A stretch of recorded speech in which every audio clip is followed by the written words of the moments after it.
اعوذ باللہ من الشیطان اللعین الرجیم بسم اللہ الرحمن الرحیم الحمد للہ وکفا وسلام علی عبادہ الذین اصطفیٰ. درود بھیجیے محمد و آل محمد صلی اللہ علیہ وسلم.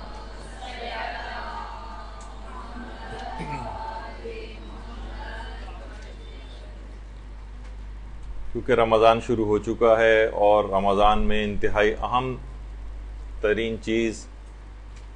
اپنے اس روزے کو بچانا ہے، جس کے لیے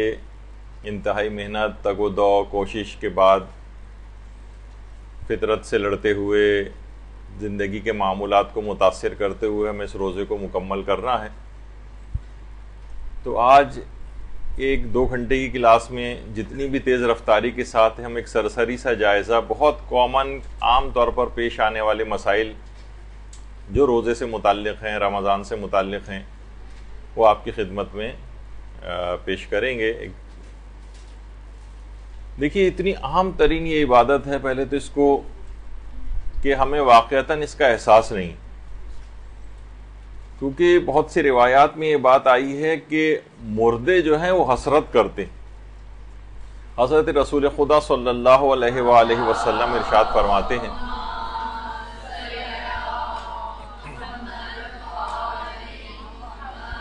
کہ ہر رات ملک الموت پکارتا ہے کہ اے مرنے والو، آج کے دن تم کس پر رشک کرتے ہو جبکہ تم بتائی ہوئی ہولناکیوں کو اپنی آنکھوں سے دیکھ چکے ہو. تو مردے جواب دیتے ہیں، ہم مومنین کی مسجدوں پر رشک کرتے ہیں کہ وہ نماز پڑھ رہے ہیں اور ہم نماز نہیں پڑھ سکتے. وہ زکوٰۃ دیتے ہیں، ہم زکوٰۃ نہیں دے سکتے، یعنی جو مالی واجبات ہیں. وہ ماہ رمضان کے روزے رکھتے ہیں، ہم ماہ رمضان کے روزے نہیں رکھ سکتے. جو کچھ ان کے اہل و عیال سے بچ جاتا ہے وہ اسے صدقہ کرتے ہیں، ہم نہیں کر سکتے. وہ اللہ کو زیادہ یاد کرتے ہیں، ہم زیادہ یاد نہیں کر سکتے. ہائے حسرت و افسوس اس چیز پر جو دار فانی میں ہم سے فوت ہوئی ہیں. تو اصلاً دیکھا جائے تو اس دنیا سے جانے کے بعد انسان کو احساس ہوگا کہ کتنی بڑی نعمت ہمارے پاس یہ رمضان تھا. اور تو بہرحال ان کی وہ حسرت ابھی سے ہم کو پتہ چل گئی، تو کیوں نہ اس رمضان کو بھرپور طریقے سے گزارا جائے اور جو رمضان کے روزے رکھے جا رہے ہوں ان کو مسائل شریعت کا علم حاصل کر کے بچایا جا سکے. ایسا نہ ہو کہ ایسی کچھ غلطیاں اس کے اندر ہو جائیں کہ جس سے رمضان کے روزے باطل ہو جائیں، فاسد ہو جائیں، یا ان کا ثواب بہت کم ہو جائے. اسی طرح سے دیکھیے، اتنا عظیم یہ مہینہ ہے کہ حضرت امیر المومنین علیہ الصلوۃ والسلام نے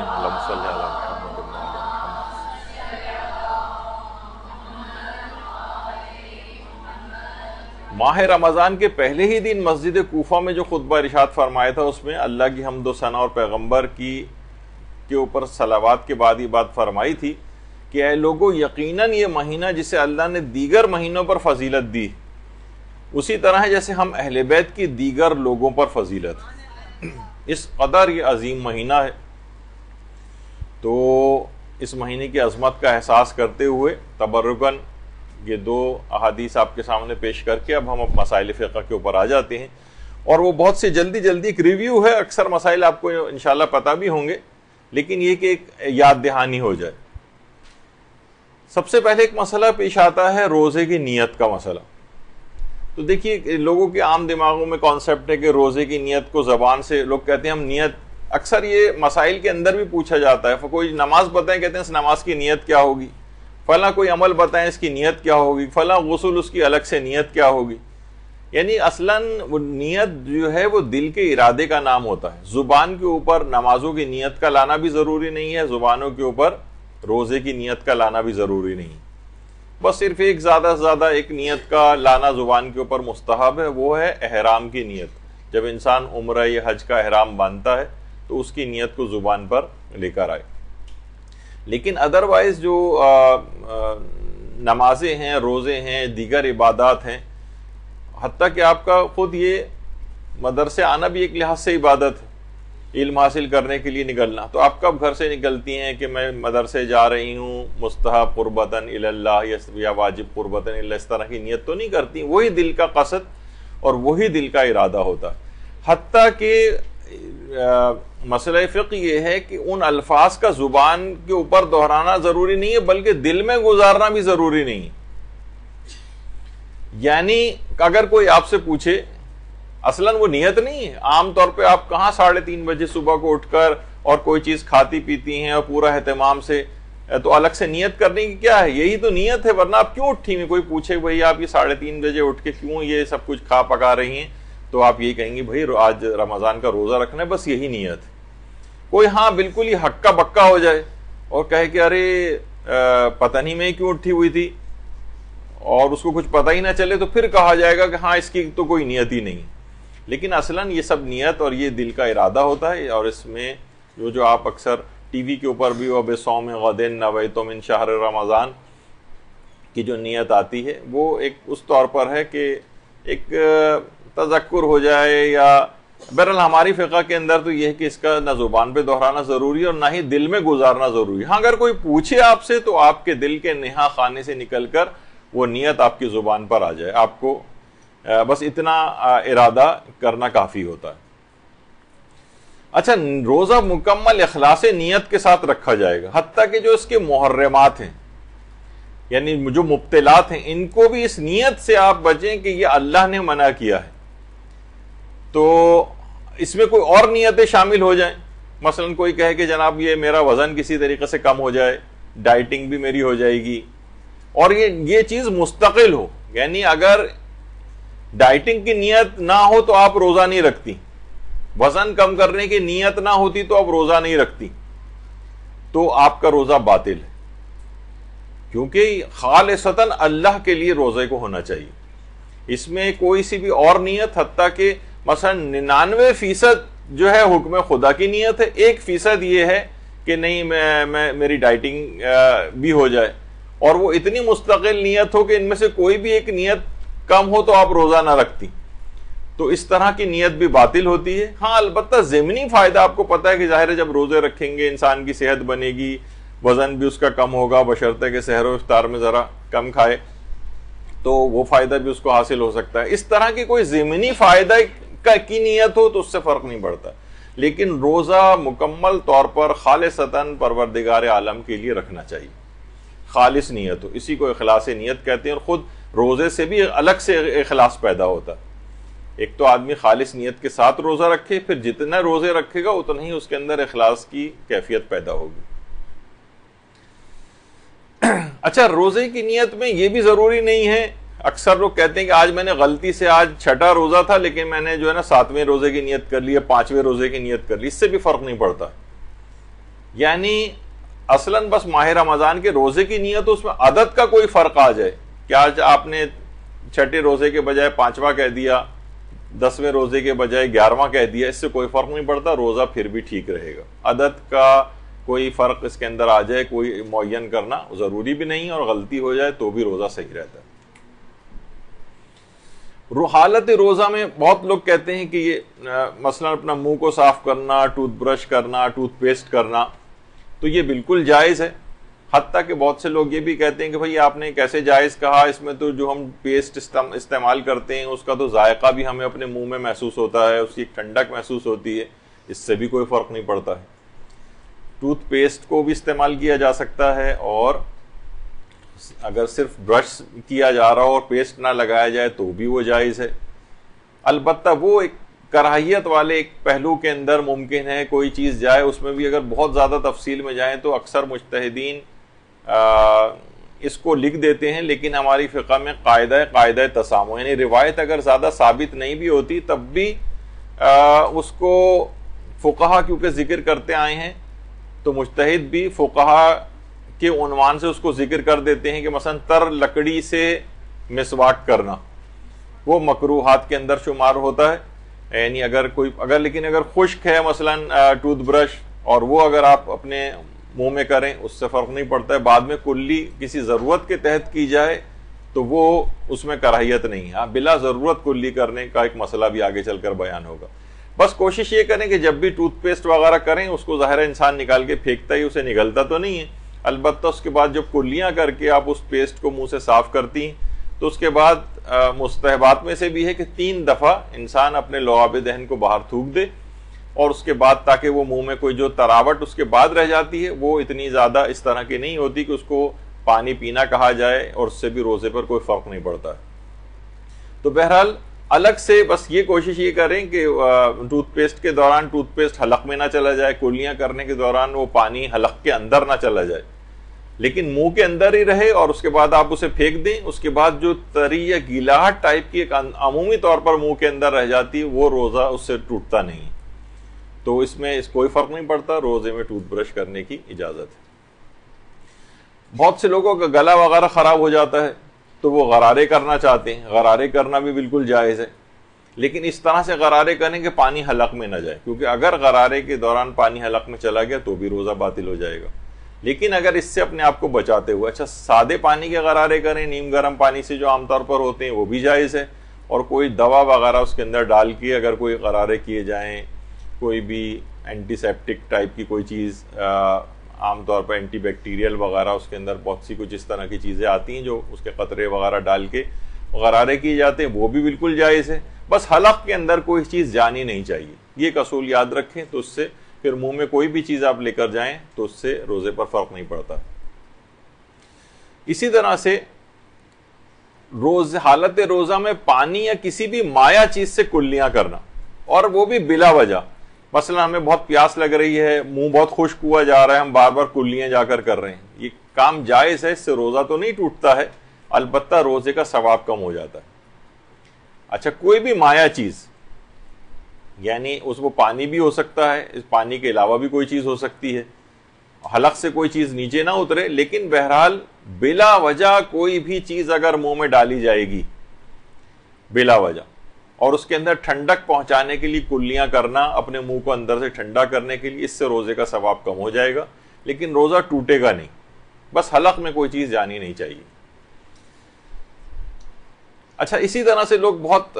پریشان ہوتے ہیں کہ ہم حالت روزہ میں سر پر تیل لگا سکتے ہیں نہیں لگا سکتے، جسم پر تیل کی مالش کر سکتے ہیں نہیں کر سکتے، اسی طریقے سے بالوں میں خضاب لگانا، کلر لگانا، مہندی لگانا، اس سے بھی روزوں کے اوپر کوئی فرق نہیں پڑتا، چاہے لوگ یہ کیوں نہ کہیں کہ بھئی یہ تو سارا تیل ہمارے جسم کے اندر جذب ہو رہا ہے، کھال کے ذریعے کوئی چیز جذب ہوتی ہے، اس سے بھی کوئی فرق نہیں پڑتا۔ حتیٰ کہ بہت سی دوائیں ایسی ہیں، جیسے بہت سے مریض تو نہیں، بہت سے جو عام طور پر سگریٹ وغیرہ چھوڑنا چاہتے ہیں تو وہ سگریٹ ان کو ایک نکوٹین کی مقدار چاہیے ہوتی ہے، تو ایک نکوٹین پیچ کے نام سے بھی آتا ہے، وہ اسکن کے اوپر لگا لیتے ہیں تو سلو ریلیز کے طور پر نکوٹین جسم کے اندر کھال کے ذریعے جاتی رہتی، اس سے بھی فرق نہیں پڑتا ہے۔ اصل میں حلق سے کوئی چیز نیچے نہ اترے، تو سر پر تیل یا جلد پر تیل لگانے سے وہ اگر جسم کے اندر جذبی ہو جائے، اس سے روزہ نہیں ٹوٹتا۔ سر پہ مہندی بھی لگائی جا سکتی ہے، سر پہ خضاب بھی لگایا جا سکتا ہے، اس سے بھی کوئی فرق نہیں پڑتا۔ اسی طرح سے لوگ کہتے ہیں کہ بھائی جب بلا وجہ کلیاں کرنا مکروہ ہے تو پھر نہانا بھی مکروہ ہونا چاہیے۔ عام طور پر ٹھنڈک پہنچانے کے لیے نہانا یہ مکروہ نہیں، یعنی انسان کتنی ہی بھی دفعہ جائے اور جا کر بار بار بھی نہا کر اگر آ رہا ہو تو یہ مکروہ نہیں، اور بالکل بغیر کراہیت کے یہ چیز جائز ہے۔ اچھا کچھ لوگ یہ تاثر لیتے ہیں کہ ہم شاور سے نہیں نہا سکتے، کیونکہ جب ہم شاور سے نہاتے ہیں تو ہمارا پورا سر پانی سے ڈھک جاتا ہے ایک لحاظ سے، تو ان کے دماغ میں وہ والا مسئلہ آتا ہے کہ پورے سر کو پانی میں ڈبونے سے روزہ باطل ہوتا ہے۔ تو شاور میں اس قسم کا کوئی مسئلہ نہیں ہوتا ہے،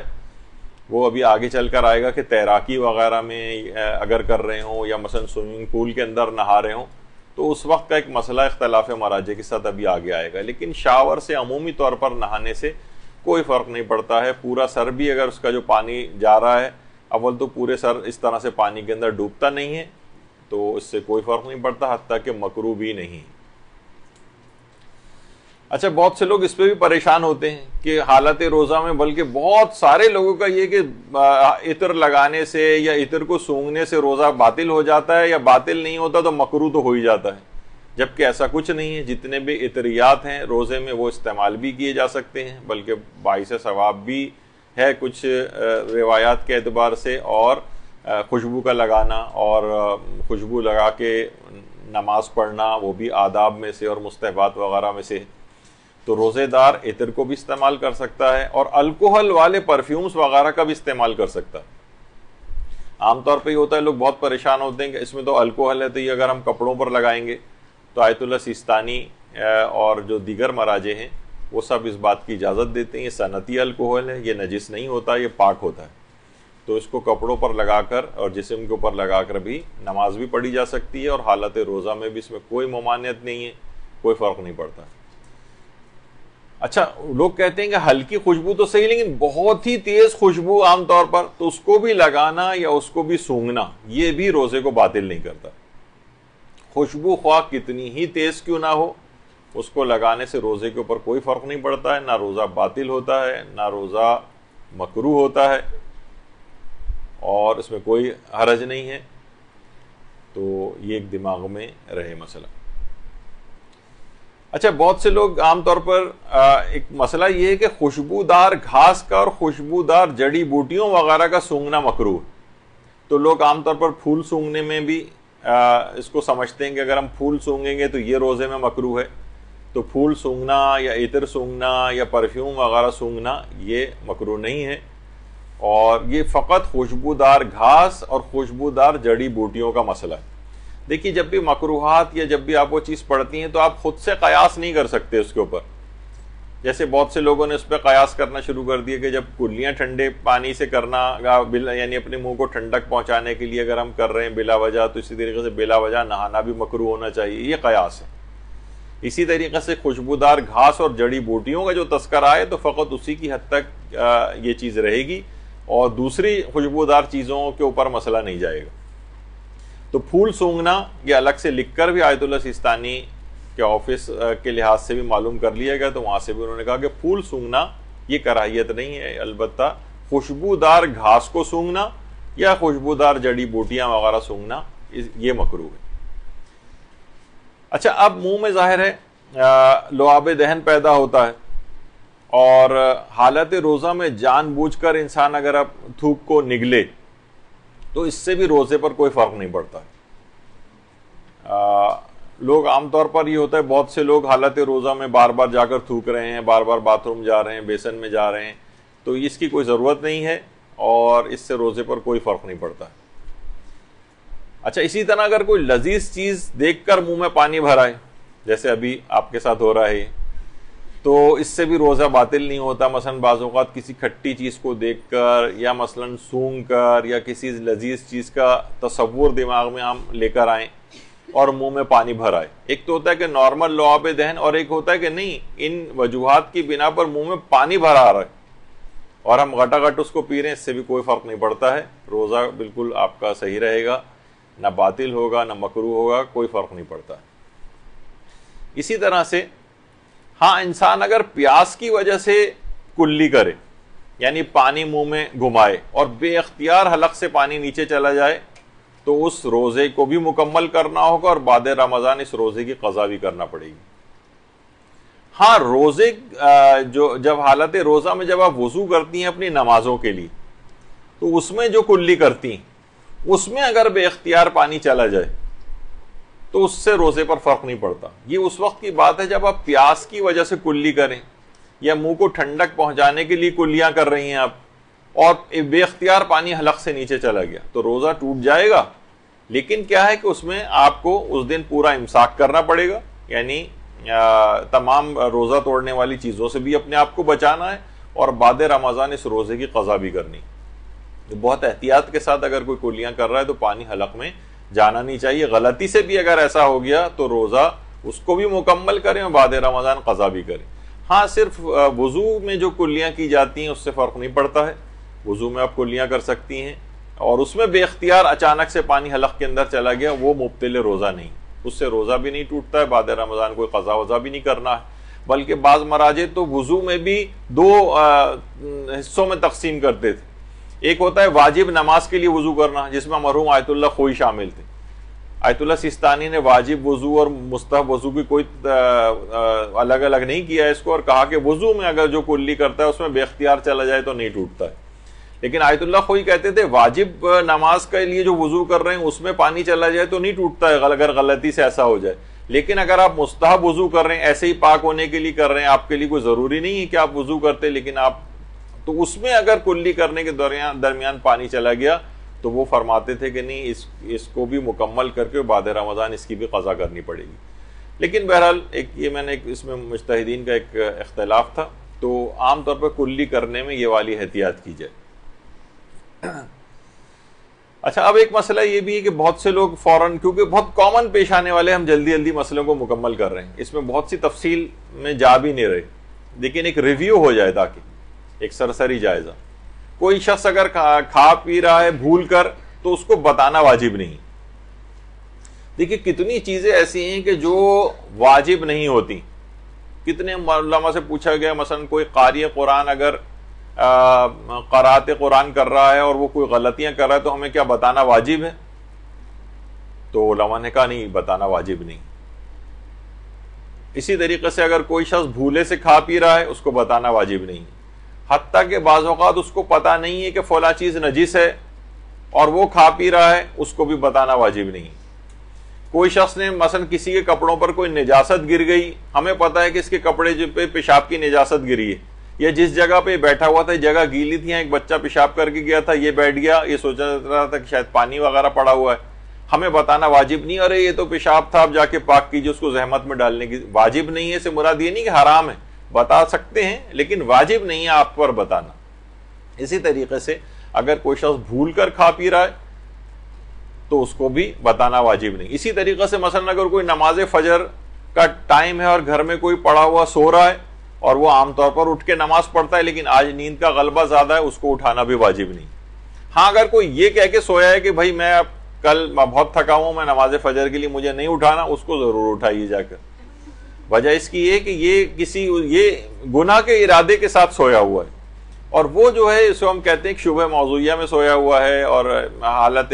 نیند میں ہے، نیند کا غلبہ زیادہ ہے، اسے اٹھانا واجب نہیں. تو بہت سی چیزیں، اس کی بہت سی مثالیں، ابھی میں پھر بہت زیادہ طویل بات ہو جائے گی. تو بہرحال یہ کہ مومن اگر کوئی حالت روزہ میں بھول کر کھا پی رہا ہو تو اسے بتانا یا روکنا واجب نہیں ہے، اسے کھانے دیجیے، اور آپ پر یہ لازم نہیں ہے کہ اسے آپ روکیں. اچھا، اب ایک مسئلہ آتا ہے خون کا عطیہ دینے کا مسئلہ. کیا حالت روزہ میں خون ڈونیٹ کر سکتے ہیں کسی کو؟ تو جواب ہے کہ جی ہاں، جائز ہے، خون کا عطیہ دینا جائز ہے. اچھا، البتہ اگر خون کا عطیہ دینا کمزوری کا سبب ہو، یعنی ویکنس ہو رہی ہے، اس سے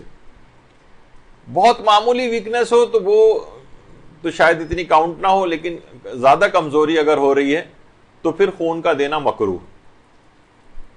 ہاں لیکن اگر کسی کی بالکل ہم ہاسپٹل میں گئے ہوئے ہیں، کوئی ہمارا عزیز زخمی ہو گیا اور فوری طور پر خون کی ضرورت ہے اور ورنہ اس کی جان چلی جائے گی اگر خون نہیں دیا، تو اس وقت تو ظاہر ایک جان بچانی واجب ہے، تو اس مکروہ کام کا خیال نہیں کیا جائے گا، بلکہ ہو سکتا ہے کہ خون کا عطیہ دینا اس وقت واجب بھی ہو جائے.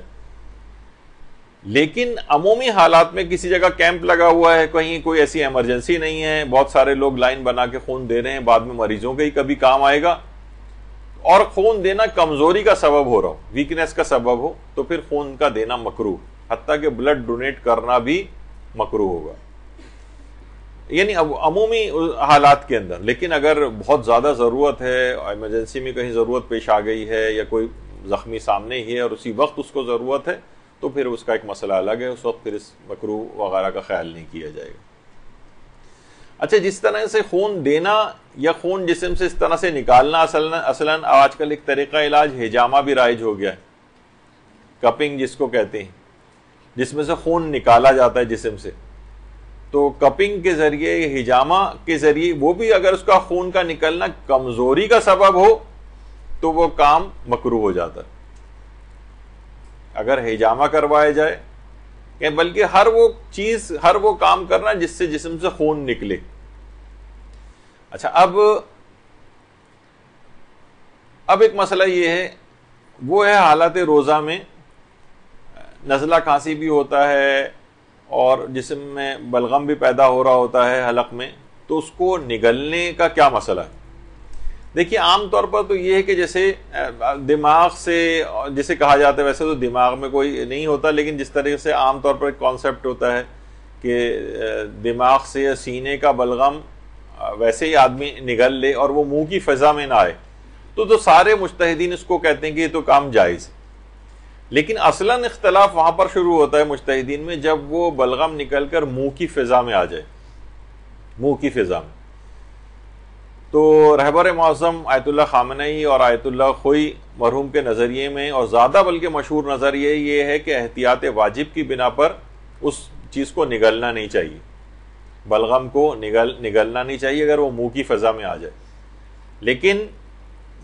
اگر وہ دماغ سے یا سینے سے براہ راست اس کو نگلا جا رہا ہے، وہ منہ کی فضا میں نہیں آ رہا، تو سب مراجع کہتے ہیں کہ اس سے روزے پر فرق نہیں پڑتا ہے. لیکن آیت اللہ سیستانی فرماتے ہیں اگر وہ منہ کی فضا میں بھی آ جائے تب بھی اس کو نگلنے سے فرق نہیں پڑتا ہے، البتہ افضل اور احتیاط یہی ہے کہ اسے نہ نگلا جائے. لیکن اگر کوئی نگل لے تو بہرحال روزے پر فرق نہیں پڑتا.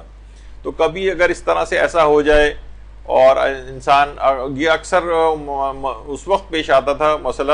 بہت زیادہ عمومی حالات میں تو ظاہر ہے زیادہ تر مراجع آیت اللہ سیستانی کے علاوہ سب تقریباً منع کرتے ہیں. نماز جماعت میں اکثر لوگوں کے ساتھ ہم دیکھتے تھے کہ مثلا ظاہر ہے اب ان کے پاس رومال یا ٹیشو اب ایسا ہو گیا، وہ اس وقت اگر نگل لیں گے اور منہ کی فضا میں مثلا کھنکارنے میں بلغم آ گیا، اب وہ اسے اگر نگلتے ہیں مثلا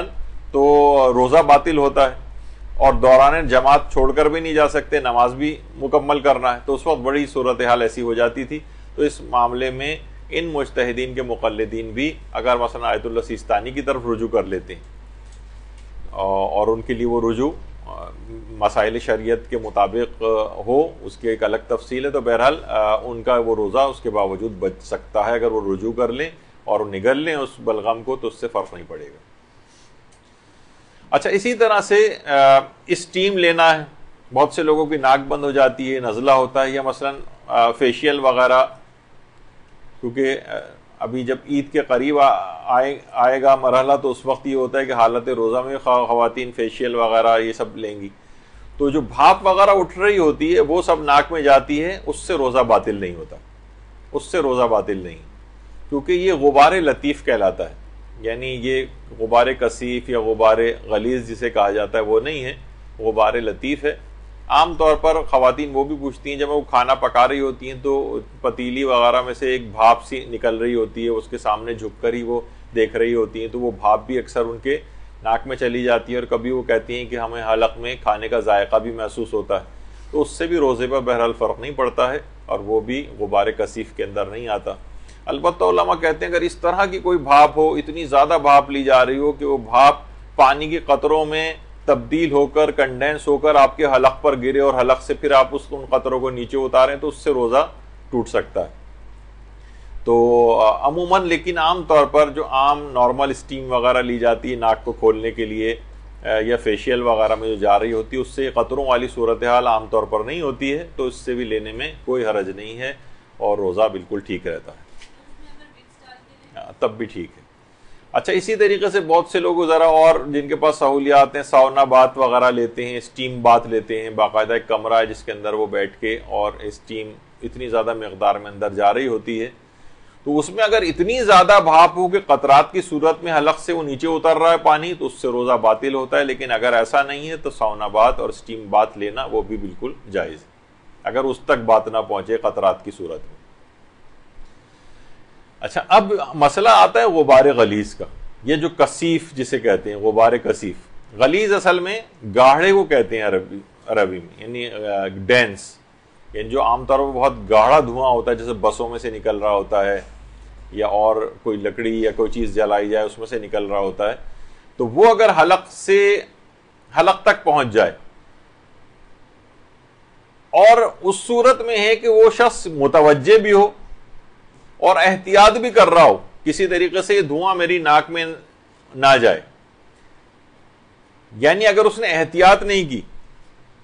متوجہ بھی تھا کہ ہاں یہ دھواں اندر جا رہا ہے اور اس نے احتیاط نہیں کی، تو پھر احتیاط واجب کی بنا پر اس کا روزہ باطل ہو جاتا ہے. یعنی اگر کوئی شخص کہیں بس کھڑی ہوئی ہے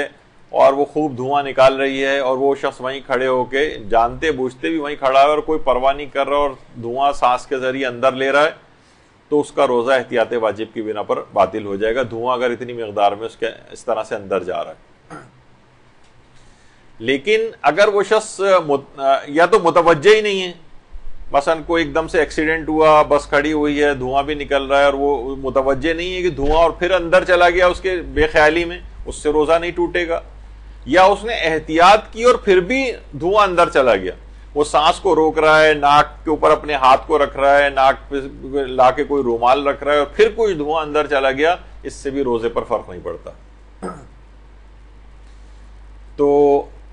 دھوئیں کا اس لحاظ سے بچنے، یعنی پوری کوشش کرے انسان کہ اس سے بچے، پھر بھی دھواں اگر اندر چلا جائے تو اس سے روزے پر کوئی فرق نہیں پڑتا۔ یہی وجہ ہے کہ سگریٹ جو ہے، سگریٹ کا پینا اسی وجہ سے کہ اس کے جو کثیف دھواں ہوتا ہے وہ انسان پیتا ہے، وہ اس کے پھیپھڑوں میں جاتا ہے، وہ اس حلق میں سے جو ہے وہ اس لحاظ سے گزر رہا ہوتا ہے دھواں، احتیاط واجب کی بنا پر سگریٹ پینے سے اسی وجہ سے روزہ باطل بھی ہو جاتا ہے۔ تو دھوئیں کا ایک مسئلہ یہ ہے، متوجہ ہو اور احتیاط کرنے کے باوجود حلق تک پہنچ جائے تو اس سے روزہ باطل نہیں ہوتا، یعنی متوجہ ہونے کی صورت میں اور احتیاط کرنے کے باوجود، متوجہ نہیں تھا اور چلا گیا تب بھی روزہ ٹھیک رہتا۔ اچھا، عام طور پر لوگ کہتے ہیں کہ بھئی اس طرح سے تو بہرحال جو دھواں، جو کثیف دھواں ہے وہ ایک الیکٹرانک سگریٹ بھی جو ہے ایک آ گئی۔ تو آیت اللہ سیستانی سے یہ بھی پوچھا گیا تو وہاں سے یہی جواب آیا کہ احتیاط واجب کے طور پر روزے کی حالت میں الیکٹرانک سگریٹ کا استعمال بھی جائز نہیں ہے۔ تو یہ بھی ایک مسئلہ ہو گیا۔ اچھا، اسی طرح سے حالت روزہ میں دانت کا نکلوانا یہ مکروہ ہے، اور ہر وہ کام بھی مکروہ ہے جس سے منہ سے خون نکلے، ہر وہ کام جان بوجھ کے کوئی ایسا کام کرنا۔ اب مثلا بہت سے لوگ کہتے ہیں کہ بھئی ہمیں اس طرح سے ہے کہ اگر ہم ٹوتھ برش کریں گے تو ہو سکتا ہے ہمارے دانتوں سے خون آ جائے یا مسوڑے سے خون آ جائے، تو بہت سے لوگوں کو برش کرنے سے بھی آ جاتا ہے، لیکن انہیں کچھ پتہ نہیں کہ آئے گا یا نہیں آئے گا، کر رہے ہیں، ہو سکتا ہے آئے، ہو سکتا ہے نہ آئے، اس صورت میں پھر مکروہ نہیں ہے، وہ خود بخود نکلنے میں آ جائے گا، یعنی خود ہی جسم میں چوٹ لگ گئی، جسم سے خون نکلا ہے، یہ مکروہ نہیں۔ لیکن خود سے جسم سے خون نکالنا، تو حالت روزہ میں دانت کا نکلوانا یہ بھی مکروہ ہے، اور ہر وہ کام بھی مکروہ ہے جس سے منہ سے خون نکلے۔ اچھا، بہت سے لوگ اس میں بھی پریشان ہوتے ہیں کہ حالت روزہ میں اشعار وغیرہ کا پڑھنا، اشعار کا پڑھنا روزے میں مکروہ ہے، سوائے اس کے کہ مثلا خدا کی حمد کی جا رہی ہے، رسول اللہ کے لیے نعتیں پڑھی جا رہی ہیں، ائمہ معصومین کے قصیدے پڑھے جا رہے ہیں، یا نوحے اور مرثیے پڑھے جا رہے ہیں ان کے غم میں، تو یہ اشعار مکروہ نہیں۔ مکروہ عام طور پر اس کے علاوہ جو شاعری، عام طور پر جو غزل کوئی پڑھ رہا ہے، یا عام طور پر آپ دیکھتی ہیں کہ ٹی وی پر افطار سے پہلے کچھ ایسے بیت بازی ٹائپ کے جو پروگرام آ رہے ہوتے ہیں، اگر وہ لوگ روزے سے ہیں مثلا تو ان کا روزہ مکروہ ہوتا ہے۔ یہ مکروہ کے معنی کہ روزے کا ثواب کم ہو جاتا ہے۔ مثلا اگر 100 ثواب ملنا تھا روزے کا تو اب 60 ملے گا، 50 ملے گا، 40 ملے گا، اس کے مطابق ہے کہ کتنا زیادہ، جتنے آپ اشعار پڑھتی جائیں گی اتنا روزہ کا ثواب کم ہوتا جائے گا۔ تو حالت روزہ میں اشعار کا پڑھنا مکروہ ہے، لیکن ان اشعار کا پڑھنا مکروہ نہیں ہے جو کہ مقدس ہستیوں وغیرہ کے لیے کہے جاتے ہیں۔ غلو تو ویسے ہی روزہ نہیں بھی ہے، لیکن یہ بھی ایک چیز اور بھی میں بتا دوں کہ بہرحال بہت سی چیزیں فضائل کی بیان ہو رہی ہوتی ہیں، اور ہاں کوئی واقعتاً اس کے اندر خدا ان کو بنایا جا رہا ہو، کیونکہ شاعری کے اندر مبالغہ تو کچھ ہوتا ہے، ورنہ وہ شاعری کیا ہے؟ کہا جاتا ہے نا کہ بہترین شعر اسی کو کہا جاتا ہے، رہبر معظم اپنے ایک خطاب کے اندر بھی اس کو بیان کیا ہے کہ بہترین شعر اسی کو کہا جاتا ہے کہ جس کے اندر جھوٹ سب سے زیادہ ہو، تو مبالغہ اسی کو کہتے ہیں عام طور پر، ورنہ شاعری کے اندر تو بغیر مبالغے کی کوئی شاعری نہیں ہو سکتی۔ تو اب ظاہر شاعری میں مثلا کسی کو جو ہے وہ چاند سے تشبیہ دی جا رہی ہوتی ہے، کسی کو سورج سے مثلا تشبیہ دی جا رہی ہے، مبالغہ تو ہے ایک لحاظ سے۔ تو مبالغے کے اندر اصلا جو جھوٹ کے جن مقامات پر جائز ہے اس میں محاورہ اور مبالغہ بھی، محاورے کے اندر جھوٹ بولنا، مثلا کوئی کہہ کہ جناب وہ فلاں تو جو ہے شیر کی مانند ہے، تو آپ کہیں کہ کہاں یہ شیر، اس کی 4 ہاتھ پاؤں پہ چلنے والا جانور شیر ہوتا ہے، تو یہ کیا ہے؟ یہ مبالغہ ہے، یہ محاورہ ہے مثلا۔ تو وہ اس لحاظ سے اشعار کے اندر اس کی اجازت ہوتی ہے. اور لیکن بہت سی چیزیں ایسی ہیں جو پکی غالیانہ ہو، جس کے اندر پورا یہ ثابت کیا جا رہا ہو کہ یہی خدا ہے، تو یقیناً وہ تو روزہ ہو یا نہ ہو ہر صورت میں اس طرح کے اشعار کہنے کی اجازت نہیں ہے. لیکن بہرحال یہ کہ عموماً شاعری کے اندر جو فضائل وغیرہ بیان ہو رہے ہوتے ہیں اس سے فرق نہیں پڑتا، اور اس کو غلو نہیں کہا جائے گا. سننے سے بھی فرق نہیں پڑتا ہے. حالت روزہ میں آنکھوں میں سرما لگانا بھی جائز ہے، لیکن اس کا بو یا اس کا کوئی ذائقہ وغیرہ اگر حلق تک پہنچ رہا ہو تو پھر مکروہ ہوتا ہے. حالت روزہ میں سرما لگانا، اب پتہ نہیں خواتین سرمے کے علاوہ تو اور چیزیں سب لگاتی ہوں، آپ کو پتہ ہوں گی، لیکن سرما لگانے کے متعلق، اچھا سرما اور کاجل یا مسکارے وغیرہ جو ہیں، یہ ایک سرمے کی الگ سے ایک استثناء بھی آئی ہے، لیکن اس کو جو دیگر اور چیزیں ہیں جیسے کاجل ہے یا مثلا مسکارا وغیرہ ٹائپ کی چیزیں ہیں جو جن کا مجھے بالکل بھی علم نہیں کہ کیا ہوتی ہیں، بس نام سنا ہوا ہے. تو بہرحال اگر کہیں اجازت ملتی ہے تو وہ سرمے کے لحاظ سے ملی، اور چیزوں کی اجازت نہیں. لیکن اگر سرما بھی جو اگر لگا رہے ہیں جس کی اجازت بھی ہے، اس میں فرماتے ہیں کہ اگر وہ حلق تک اس کا ذائقہ پہنچ رہا ہو یا اس کی کوئی خاص بو جو ہے وہ پہنچ رہی ہو تو پھر روزے کا ثواب کم ہو جاتا ہے. لیکن عام طور پر اب تو یہ اتنی چیز رائج نہیں رہی ہے. اسی طرح سے حالت روزہ میں بلڈ ٹیسٹ وغیرہ کروانا، مختلف بیماریوں کے لیے جو ڈاکٹر عام طور پر خون ٹیسٹ وغیرہ لکھتے ہیں، جب ان کے لیے لیب جاتے ہیں تو اس سے خون نکلوانا جائز ہے، اس سے روزہ باطل نہیں ہوتا ہے. یعنی تمام بلڈ ٹیسٹ وغیرہ کروائے جا سکتے ہیں. البتہ خواتین کے لحاظ سے اس میں حجاب کی رعایت ہونی چاہیے کہ اچھا عام طور پر مثلا جیسے کوہنی کے جوڑ کے پاس سے آگے کا جو حصہ ہوتا ہے وہاں سے اگر خون نکالا جا رہا ہے تو خواتین پورا ہاتھ کھول کے اس کے سامنے رکھ دیتی ہیں. نہیں، اگر وہیں پہلے تو کوشش کریں، اگر جو ہاتھ ہے جو اس کی پشت ہے وہاں سے اگر خون نکالنا ممکن ہے تو وہاں سے نکلوا لیں، اس سے آپ کی بے پردگی نہیں ہوگی. یا پھر اگر وہ درمیانی حصہ ہے کوہنی کے جو دوسری طرف ہوتا ہے جہاں سے خون عام طور پر نکالا جاتا ہے، تو اس میں آپ کو جو سامنے کا حصہ ہے اس کے اوپر کوئی کپڑا دوپٹہ یا اس کو کور کرنا پڑے گا کہ فقط اتنا حصہ بس جتنا خون نکالنے کے لیے ضروری. یہ نہیں کہ اگر خون وہاں سے نکالنا ہے تو پورا ہاتھ اس کے سامنے کہ اب بھائی ضرورت ہے کیا کریں. نہیں، ضرورت خون نکالنے کی حد تک اس سے غیر ضروری جسم کو چھپانا پڑے گا جو اس وقت کھل رہا ہے. اور کوشش یہ کریں کہ اس کو اگر کوئی شخص اس طرح کا لاپرواہ ہے تو اس سے یہ بھی کہیں کہ وہ ہاتھ میں گلوز پہنے. ایک تو ویسے ہی حفظان صحت کے اصولوں کے مطابق اسے گلوز پہننے چاہیے، اس کے اپنے لیے بھی بہت ضروری ہے اور آپ کے لحاظ سے بھی ضروری ہے کہ شرعی پیمانوں پر، تاکہ وہ ہاتھ جسم کے اوپر نہ لگے. اور اگر دیکھیں کسی جگہ ایسی لیب ہے جہاں پر خواتین ہی خون بلڈ ڈرا کرنے والی ہیں تو آپ کو پرائیورٹی کے طور پر وہیں جانا چاہیے. تو بہرحال ہاں اگر کوئی بہت شدید ضرورت ہے خون ٹیسٹ کروانے کی اور بہت دور دور تک کوئی اس طرح کی کوئی فیسلٹی نہیں ہے تو پھر جا سکتے ہیں، لیکن ان احتیاطوں کا خیال کرنا پڑے گا. اسی طرح سے حالت روزہ میں بہت سے مریض ڈائبٹک ہوتے ہیں، وہ انسولین وغیرہ لگاتے ہیں، تو انسولین کے انجیکشنز لگوانا وہ بھی بالکل جائز ہے. اور البتہ ایک مسئلہ اس کے اندر یہ ہوتا ہے کہ ہاں کی حد تک تو ہے جواز، لیکن عام طور پر جو انسولین لیتے ہیں ان لوگوں کے ساتھ ایک مسئلہ بلڈ شوگر زیادہ ہونے کے لحاظ سے تو ایک مسئلہ ہوتا ہی ہے جس کے لیے بہرحال پھر انسولین وغیرہ لگائی جاتی ہے. لیکن بعض اوقات انسولین لگانے سے ایک تو یہ کچھ کھانا پینا بھی بعض اوقات ضروری ہوتا ہے اس کے اندر، اور کبھی یہ ہوتا ہے کہ انسولین لگانے سے یا بلڈ شوگر ایک دم سے لو ہونے کا ایک مسئلہ ہوتا.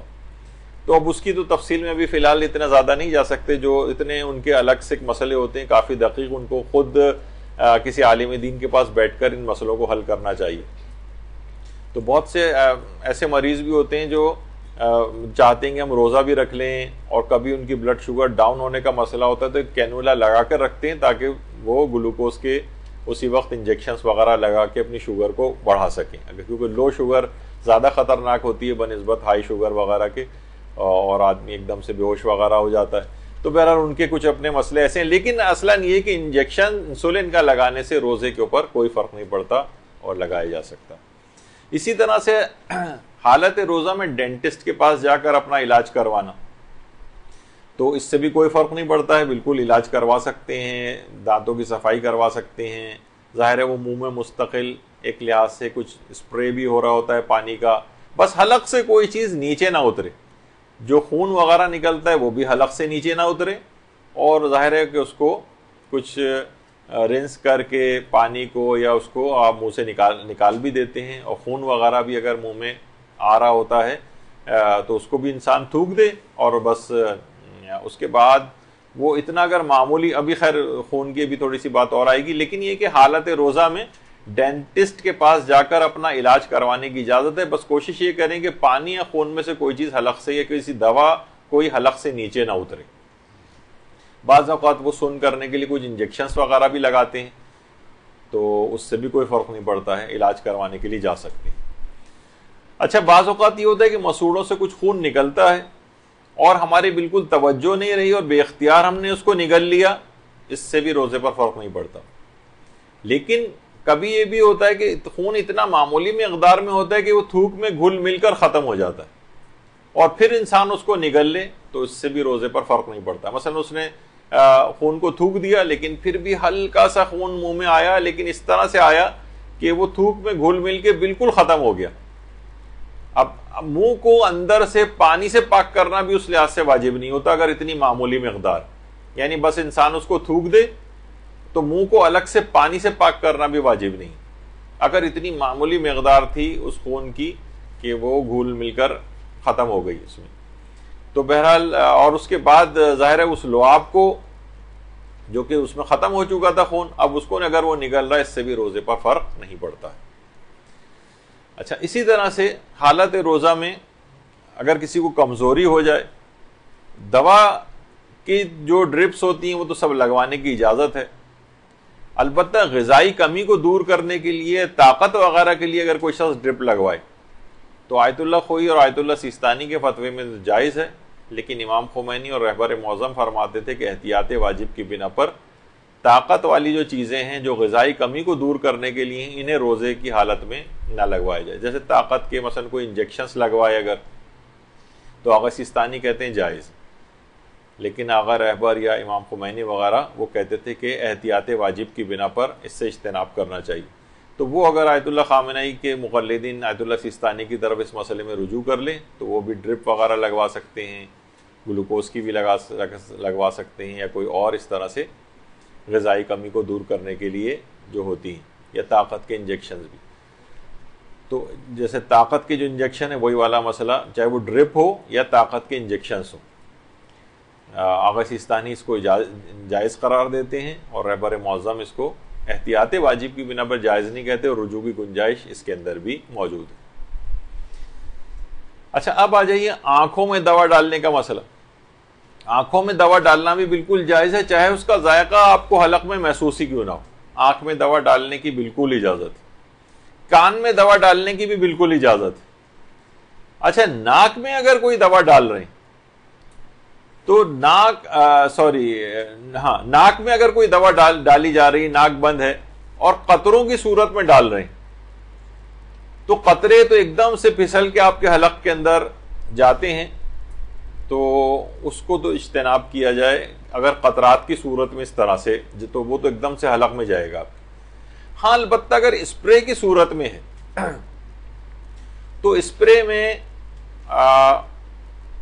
اس طرح سے وہ نہیں ہوتا ہے کہ وہ باقاعدہ قطرات کی صورت میں حلق سے گزر رہا ہو، اگرچہ اس کا کچھ ذائقہ اس دوا کا جو ہے وہ منہ میں محسوس ہوتا ہے ہمیں بعد میں، لیکن یہ کہ عام طور پر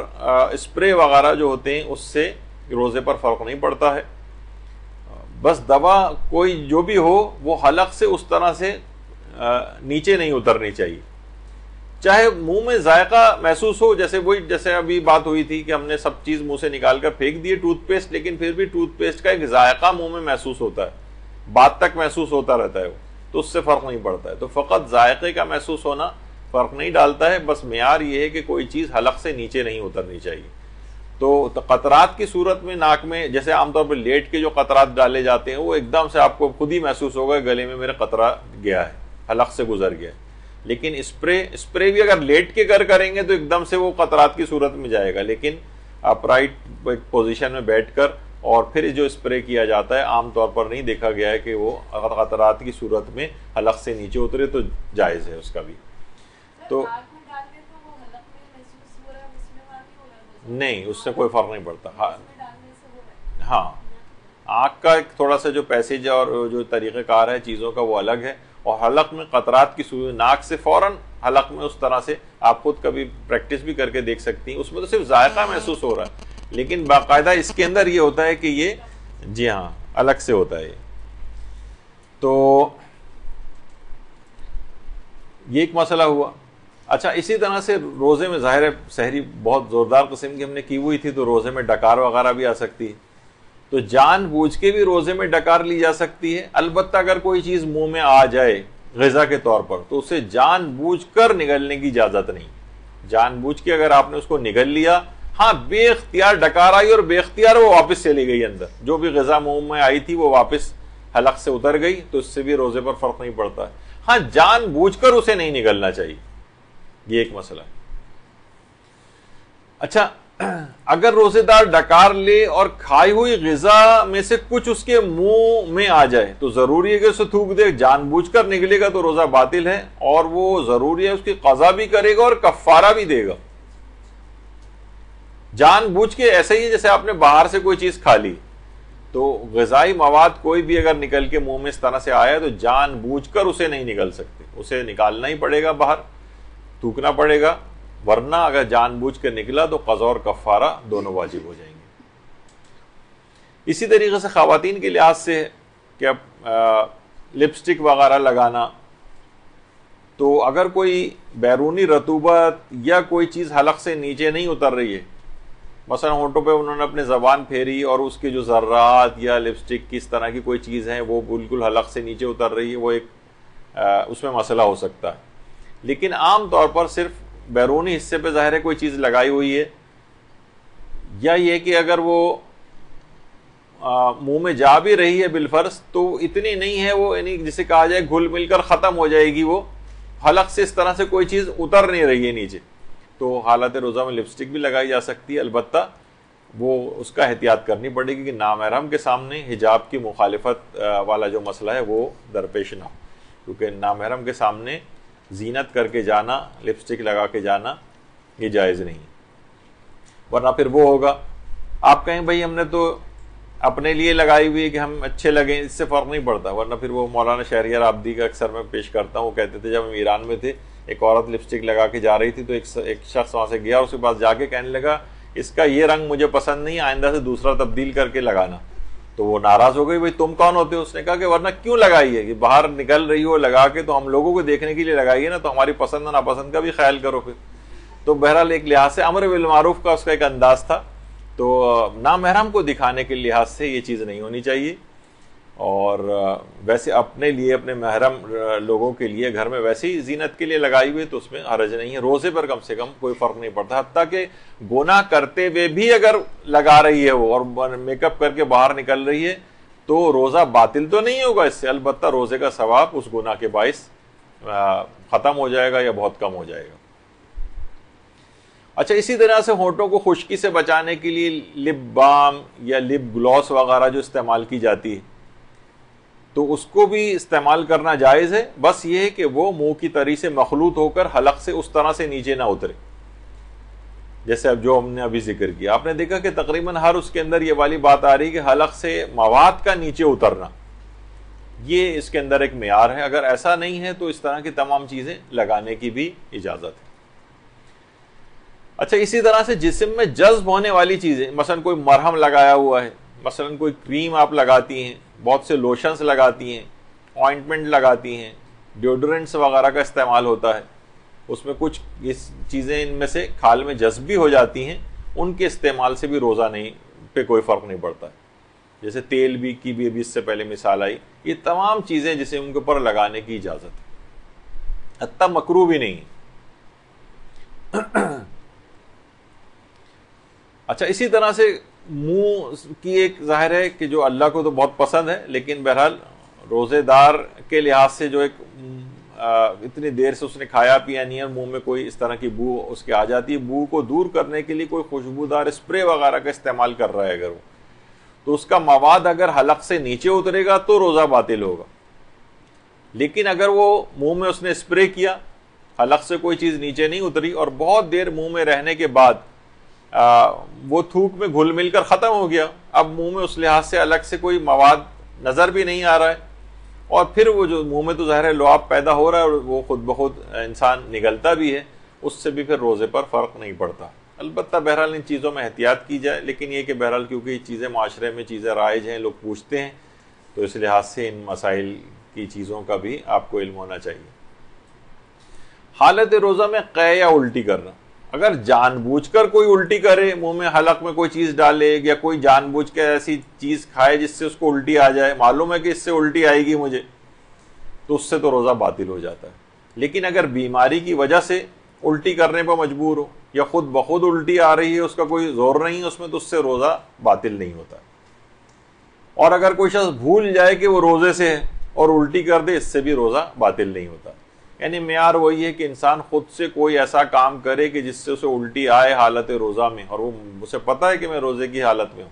پھر بھی جان بوجھ کر الٹی کر رہا ہے، تو اس سے روزہ باطل ہوتا ہے، ورنہ روزہ باطل نہیں ہوتا، چاہے بیماری کی وجہ سے ہو یا بے اختیار ہو جائے.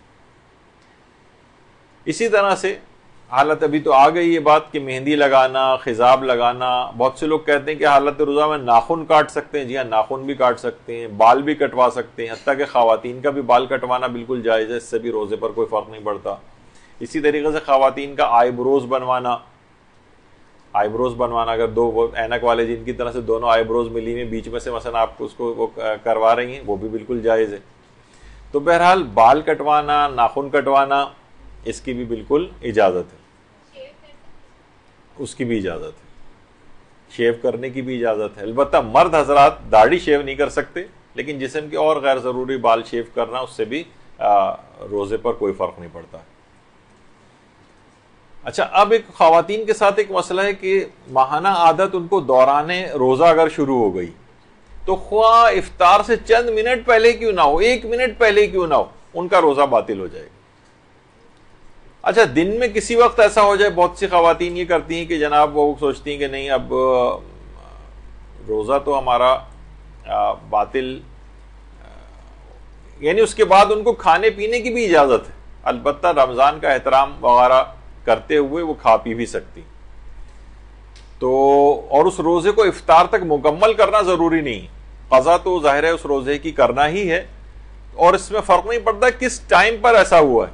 نہ اس میں ظہر سے پہلے کی کوئی شرط ہے، نہ ظہر کے بعد کی کوئی شرط ہے. جیسے ہی ماہانہ عادت شروع ہو جائے اسی وقت روزہ باطل ہو جاتا ہے، اور روزہ باطل جیسے ہی ہوا اس کے اگلے منٹ بعد ہی کھا پی سکتی ہیں. اس کو روزے کو مکمل کرنا یہ ضروری نہیں ہوتا. تو ایک مسئلہ اس کے اندر یہ ہوا. اچھا، لیکن پھر بھی اگر وہ چاہے کہ میں منافی روزہ کاموں سے اپنے آپ کو بچاؤں، وہ نہیں کھا پی رہی ہے، تو بھی امید ہے کہ انشاءاللہ اس کو ثواب ملے گا اپنے آپ کو اگر اس سے وہ بچا رہی ہے. لیکن بہرحال کھانے پینے کی اجازت اس کو مل گئی. آغا سیستانی سے بھی باقاعدہ پوچھا گیا تو انہوں نے یہی کہا کہ ثواب دینا ظاہر ہے تو اللہ کے ہاتھ میں ہے، اور ایک چیز بہتر بھی شمار کی گئی ہے، ابھی آگے بھی چل کر ایک روزہ تعدیب کے نام سے آتا ہے. اس میں کچھ افراد ہیں کہ جن پر روزہ واجب نہیں ہوتا بلکہ روزہ رکھ ہی نہیں سکتے، لیکن پھر بھی انہیں منافی روزہ کاموں سے اپنے آپ کو بچانا ہوتا ہے. اس میں ایک یہ والی عورت بھی ہے، ابھی آگے چل کر اس کا بھی ذکر آئے گا. تو بہرحال اگر ایسا کبھی ہو جائے تو اس کو کھانے پینے کی مکمل اجازت ہے، لیکن بہتر ہے کہ وہ اپنے آپ کو ان کاموں سے بچا لے.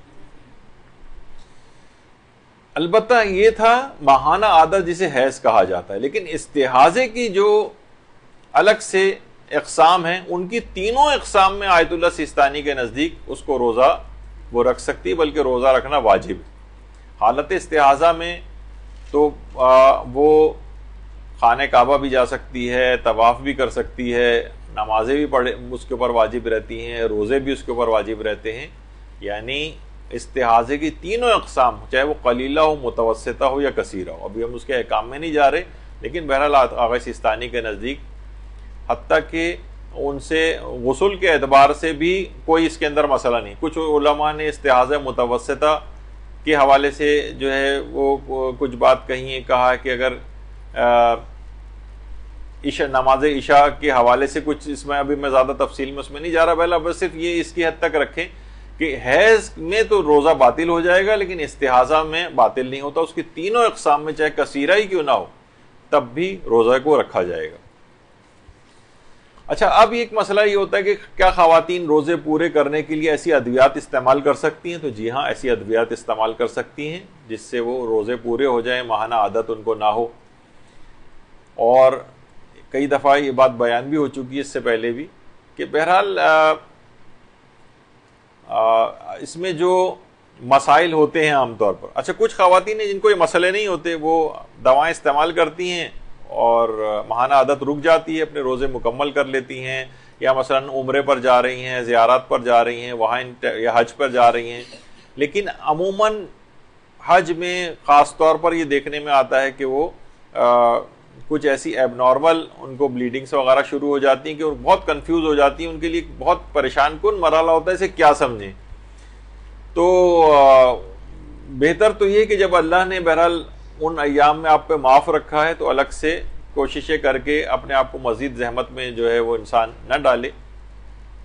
لیکن بہرحال شرعی طور پر اجازت ہے ایسا کرنے کی, ایسی ادویات استعمال کر سکتے ہیں.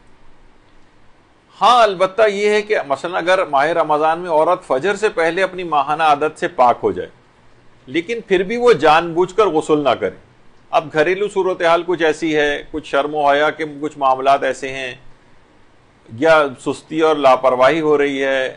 اب تو خیر گرمیاں ہیں لیکن بعض اوقات سردیوں کا یا ایسی جگہ پہ رہ رہے ہیں جہاں سردی اور ٹھنڈک کا مسئلہ ہے, بہرحال جان بوجھ کر اگر وہ غسل نہ کرے تو اس پر قضا اور کفارہ دونوں واجب ہو جائیں گے. عام طور پر اپنے روزے کو بچانے کے لیے اور قضا اور کفارہ واجب نہ ہو جائے, کیونکہ دیکھیے آج کل کفارے بھی ادا کرنا اتنا آسان چیز نہیں ہے. مثلا قضا تو ایک بعد میں رکھنا ہی ہے, اور کفارہ کیا ہے, ایک روزے کے بدلے 60 مسکینوں کو کھانا کھلانا. تو تقریباً 4,000 روپے صرف ایک کھانے کا ہی ہو سکتا ہے کہ اس کا وہ بن جائے. تو بہرحال اور اگر پورے مہینے اس طرح سے بعض اوقات ایک سال کا بھی تو 1 لاکھ روپے تک کے قریب جو ہے بعض اوقات اس کا خرچ ہو جاتا ہے. تو بہرحال یعنی مالی خرچ الگ ہے, اور اللہ کی بارگاہ میں بہرحال اتنا اہم کہ اس نے روزے کو اپنے ضائع کر دیا, جان بوجھ کے نہیں کیا یا کسی بھی وجہ سے اس طرح سے شرم و حیا یا جس کو اسلام کنسیڈر نہیں کرتا اس وجہ کو, تو اس کو قضا اور کفارہ دونوں واجب ہو جائیں گے. تو عام طور پر جن پر اس طرح سے غسل واجب ہوتے ہیں اور وہ انجام نہیں دے پا رہے ہیں انہی کچھ وجوہات کی بنا پر, ان کے لیے پھر ایک حل یہ ہے کہ وہ بالکل آخر وقت میں جس میں غسل کرنا ممکن ہی نہ ہو. اچھا دیکھیے, غسل کرنا بعض اوقات ٹائم کی وجہ سے ممکن نہیں ہوتا ہے. ٹائم میں بھی یہ ہوتا ہے کہ ہم سوچ رہے ہیں کہ ہم جب غسل کریں گے تو شیمپو استعمال کریں گے اور صابن استعمال کریں گے, تو وہ آدھے پونے گھنٹے والا غسل جو ہے اس کو سمجھتے ہیں, اور ہمارے پاس ہے 15 منٹ, جبکہ جو واجب غسل ہے وہ مشکل سے چند منٹس کے اندر ہو جاتا ہے. سر و گردن دھوئی, دایاں حصہ بایاں حصہ, احتیاط آغا سیستانی میں تو سر و گردن اور نچلا پورا دھڑ, تو مشکل سے 2 منٹ بھی جو ہے وہ نہیں لگیں گے, 3 منٹ لگیں گے, بہت ہوا تو 5 منٹ آپ کر لیں, جس کے اندر تیز رفتاری سے بھی غسل مکمل ہو سکتا ہے. تو پھر تیز رفتاری سے غسل کرنا پڑے گا, چاہے شیمپو نہ لگے چاہے صابن نہ لگے. اور بہت سی تو ہمارے اس کی کنڈیشنز ایسی ہیں کہ مثلا جو لوگ اعتکاف میں ہوتے ہیں اور وہ غسل کرنے جائیں اور غیر ضروری صابن شیمپو اور اس طرح کی چیزوں میں اگر وہاں لگائیں تو ان کا اعتکاف بھی باطل ہو جاتا ہے. خیر وہ ایک الگ مسئلہ ہے. تو یہ کیا کریں کہ پھر یہ کریں کہ اگر واقعتاً اتنا کم ٹائم ہو, یعنی کہ جس میں غسل کرنا پاسبل ہی نہیں ہو, مثلا اب صرف 2 منٹ رہ گئے, 2 منٹ میں کیسے اب جائیں گے اور وہ ٹائم ختم ہو جائے گا, تو بالکل آخر وقت میں تیمم کریں. تیمم کی چیز ہمیشہ گھر میں انسان کے ایسی موجود رہنی چاہیے, ورنہ ایسا نہ ہو کہ وہ ڈھونڈنے جا رہے ہیں کہ کہاں ہم تیمم کریں, نہ کوئی مٹی اویلیبل ہے. ایران وغیرہ میں ایک تھال ٹائپ کی ایک چیز ہوتی ہے بڑی سی, اس میں 2 ہتھیلیاں پوری آ جائیں, ایک مٹی کی ایک لیئر اس کے اوپر ہوتی ہے. تو وہ گھر میں عمومی طور پر بھی اس کا انتظام ہونا چاہیے کہ تیمم کی صورتحال کبھی پیش آ جائے تو انسان اپنی نمازوں کو بچا سکے. تو بالکل آخری وقت کا تیمم کرے گی وہ، اور پھر اس کے بعد روزے کی نیت کر لے، اس کا روزہ صحیح شمار ہو جائے گا۔ اگرچہ اس نے گناہ گار ہے کہ اس نے اتنی تاخیر کیوں کی کہ غسل نہ کر سکے اور تیمم کی طرف جائے، لیکن بہرحال یہ کہ اس کا روزہ اب کم سے کم باطل نہیں ہوگا، گناہ گار ہوگی، اس کو توبہ کرنا ہے اس کو، لیکن کم سے کم اس کا قضا اور کفارے سے وہ بچ جائے گی۔ تو یہ ایک مسئلہ ہے اس میں۔ ہاں بالکل بالکل، امساک بھی کرنا ہوگا، یہ نہیں کہ میرا تو روزہ باطل ہو ہی گیا تو میں کھاتی پیتی رہوں، نہیں، وہ اپنے آپ کو بچانا بھی۔ اچھا، اب اگر عورت بھول جائے، عام طور پر ہوتا تو نہیں ہے لیکن بہرحال علماء نے لکھا ہے اس کو کہ حیض و نفاس کا غسل کرنا بھول جائے، ایک یا کئی دن کے بعد اس کو یاد آئے، تو جو روزے اس نے رکھے ہیں وہ روزے سب صحیح ہیں، البتہ نمازوں کی اس کو قضا کرنا پڑے گی، نمازیں معاف نہیں ہیں، البتہ روزے صحیح سمجھ لیے جائیں گے۔ یعنی اگر کسی شخص پر غسل واجب ہو اور وہ غسل کو انجام دینا، خاص طور پہ حیض اور نفاس والی جو عورت ہے، تو کئی دن بعد بھی اگر اس کو یاد آ رہی ہے وہ چیز، تو جو روزے رکھے ہیں وہ صحیح ہیں، نمازوں کو دہرانا پڑے گا۔ اچھا، ایک کنڈیشن اور بھی ایسی آتی ہے کہ عورت اذان فجر سے پاک ہو گئی ہے لیکن غسل واجب بلکہ تیمم کرنے کا بھی مختصر وقت نہیں، 2 منٹ رہ گئے، ابھی جب تک وہ جائے گی تیمم کی مٹی جہاں پر رکھی ہوئی تب تک روزے کا وقت شروع ہو جائے گا۔ اب اس موقع پر پھر یہ غسل اور تیمم کے بغیر ہی روزے کی نیت کر لے تو بھی اس کا روزہ صحیح،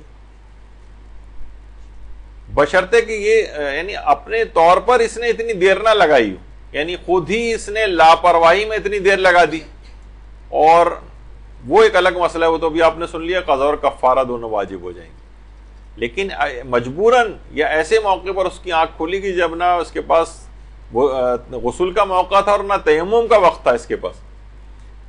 تو پھر وہ اسی وقت ویسے ہی نیت کر لے تو اس کا وہ روزہ صحیح شمار ہو جائے گا۔ یعنی مجبوری والا کہ یہ مسئلہ ہے، جان بوجھ کر تاخیر کرنے والا مسئلہ نہیں۔ اچھا، اسی طریقے سے خواتین کے اعتبار سے بہت سے گائنیکالوجسٹ کے پاس جانا ہے، وہ اندرونی کچھ چیک اپ کرے گی یا اندرونی الٹرا ساؤنڈ کروانا ہوتا ہے، تو اس ایک تو جسم کے باہر سے جو الٹرا ساؤنڈ ہوتا ہے اس کی تو خیر ویسے ہی اجازت ہے، لیکن اندرونی چیک اپ اور اندرونی الٹرا ساؤنڈ کی،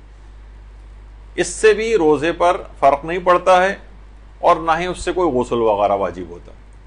تو عام طور پر خواتین اس سلسلے میں کافی پریشان ہوتی ہیں، وہ اپوائنٹمنٹ جب لیتی ہیں تو ان مراحل سے بعض اوقات گزرنا پڑتا ہے، تو یہ بتا دیا جائے کہ اس سے روزے پر کوئی فرق نہیں پڑتا ہے، جائز۔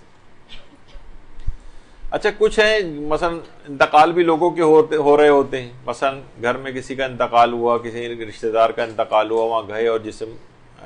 مردے کے جسم کے اوپر ہاتھ لگا لیا، غسل مس میت واجب ہو گیا۔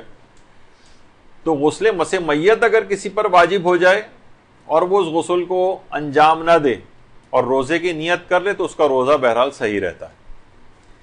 بلکہ دوران روزہ بھی اگر کسی میت کو جا کر وہ ہاتھ لگا لے تو اس سے بھی روزہ باطل نہیں ہوتا۔ تو بہرحال غسل مس میت سے روزے کے اوپر فرق نہیں پڑتا ہے، وہ اگر پہلے سے واجب ہے تب بھی روزہ رکھا جا سکتا ہے، یا حالت روزہ میں مس میت ہو جائے تب بھی اس سے روزے پر فرق نہیں پڑتا۔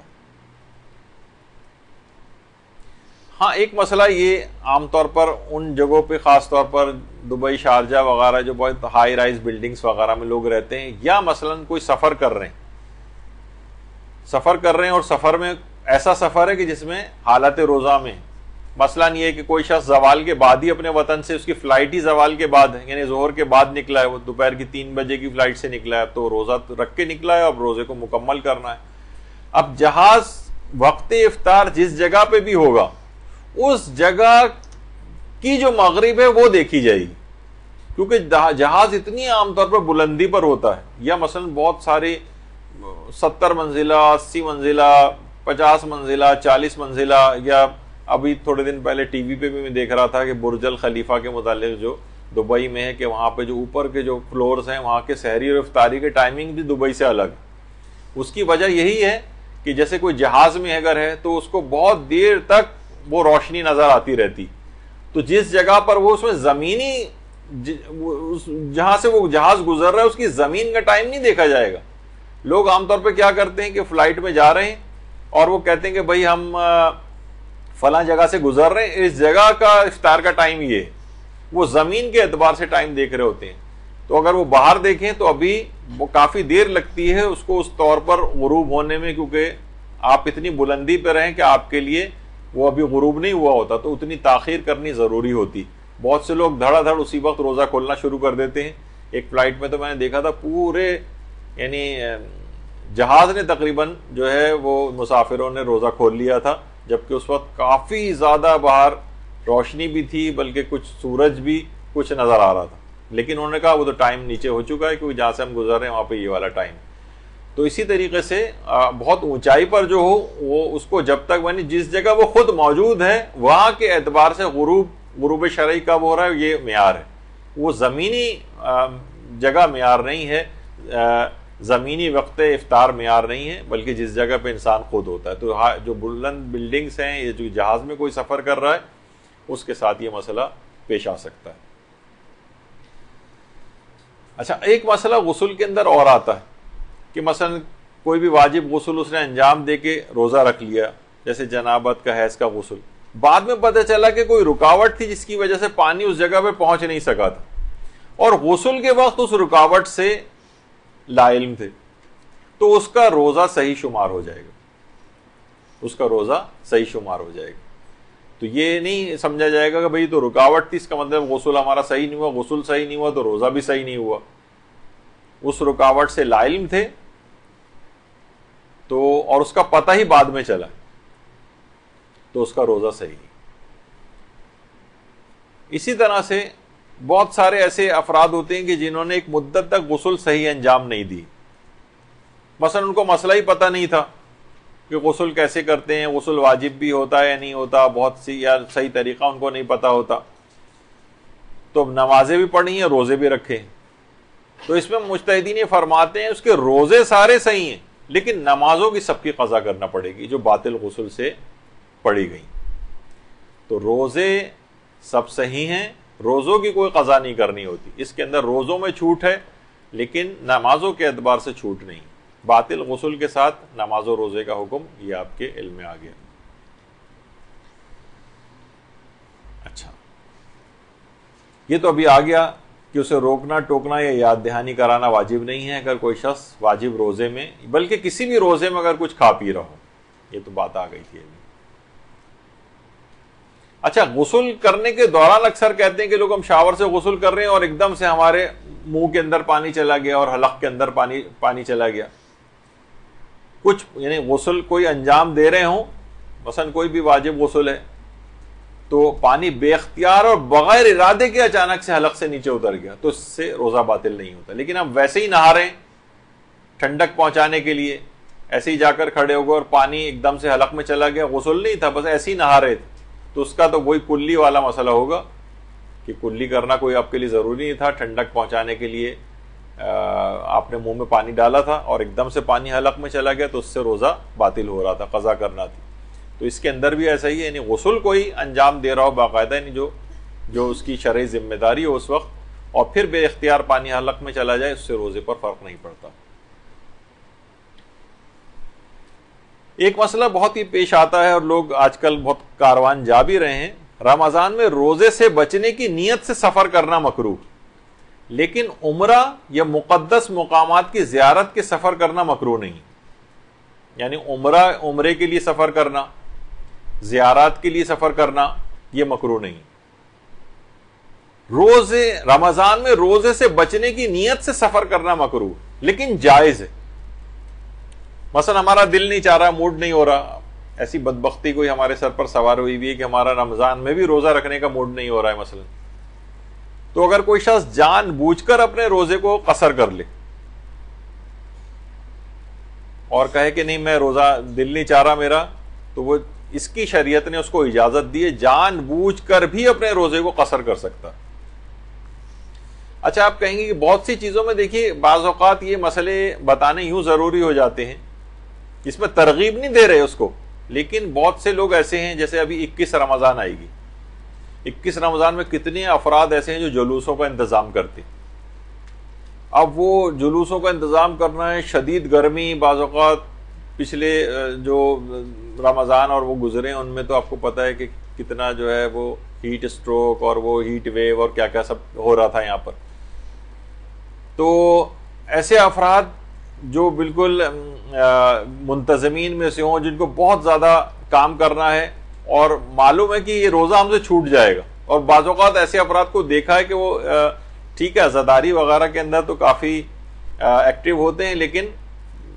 کچھ دینی مسائل میں کچے ہوتے ہیں، مثلا روزہ نہیں رکھ رہے ہیں اور جلوس کا انتظام کرنے جا رہے ہیں. تو ایسے افراد کے لیے کہ یہ صبح سحری وغیرہ کر کے، یعنی روزہ کر کے رکھ کر، اور یہ شہر سے باہر جائیں اور جتنا جانا ضروری ہوتا ہے حد ترخص سے گزرنے کے بعد وہاں جا کر کچھ کھا پی لیں، اور پھر اس کے بعد یعنی اپنے روزے کو قصر کر کے واپس آ جائیں. وہاں گئے اور وہاں سے واپس آ گئے بغیر کچھ کھائے پیے، تو ظہر سے پہلے اگر انسان بغیر کچھ کھائے پیے روزے منافی روزہ کوئی کام کیے بغیر اپنے وطن پہنچ جائے تو روزہ پھر اس کو مکمل کرنا واجب ہو جاتا ہے. اس کے لیے ضروری ہے کہ وہاں کچھ کھا پی لے، ورنہ وہ اس کی ساری ایکسرسائز ضائع ہو جائے گی. اچھا، یہ ان افراد کے لیے بھی جن کے امتحانات ہو رہے ہوتے ہیں اور معلوم ہے کہ یہ ورنہ والدین کو کہ یہ روزہ نہیں رکھے گا یا نہیں رکھے گی، تو والد صاحب جو ہیں یہ تھوڑا سی ذمہ داری قبول کریں، یعنی اس کو اس گناہ سے بچائیں، شہر سے باہر لے جا کے قصر کروائیں، مشکل سے وہاں سے 2-2.5 گھنٹے کے اندر واپس آ جائیں گے، اور اس کے بعد وہ کھا پی بھی سکتا ہے، روزہ اس کا قصر ہو گیا، اور اس کے بعد اپنے اس بعد رمضان اس کی قضا کرتا رہے. ابھی کم سے کم ورنہ کیا تھا، اس کو یقینی طور پر اسے گناہ کرتے ہوئے روزہ چھوڑتا ہو،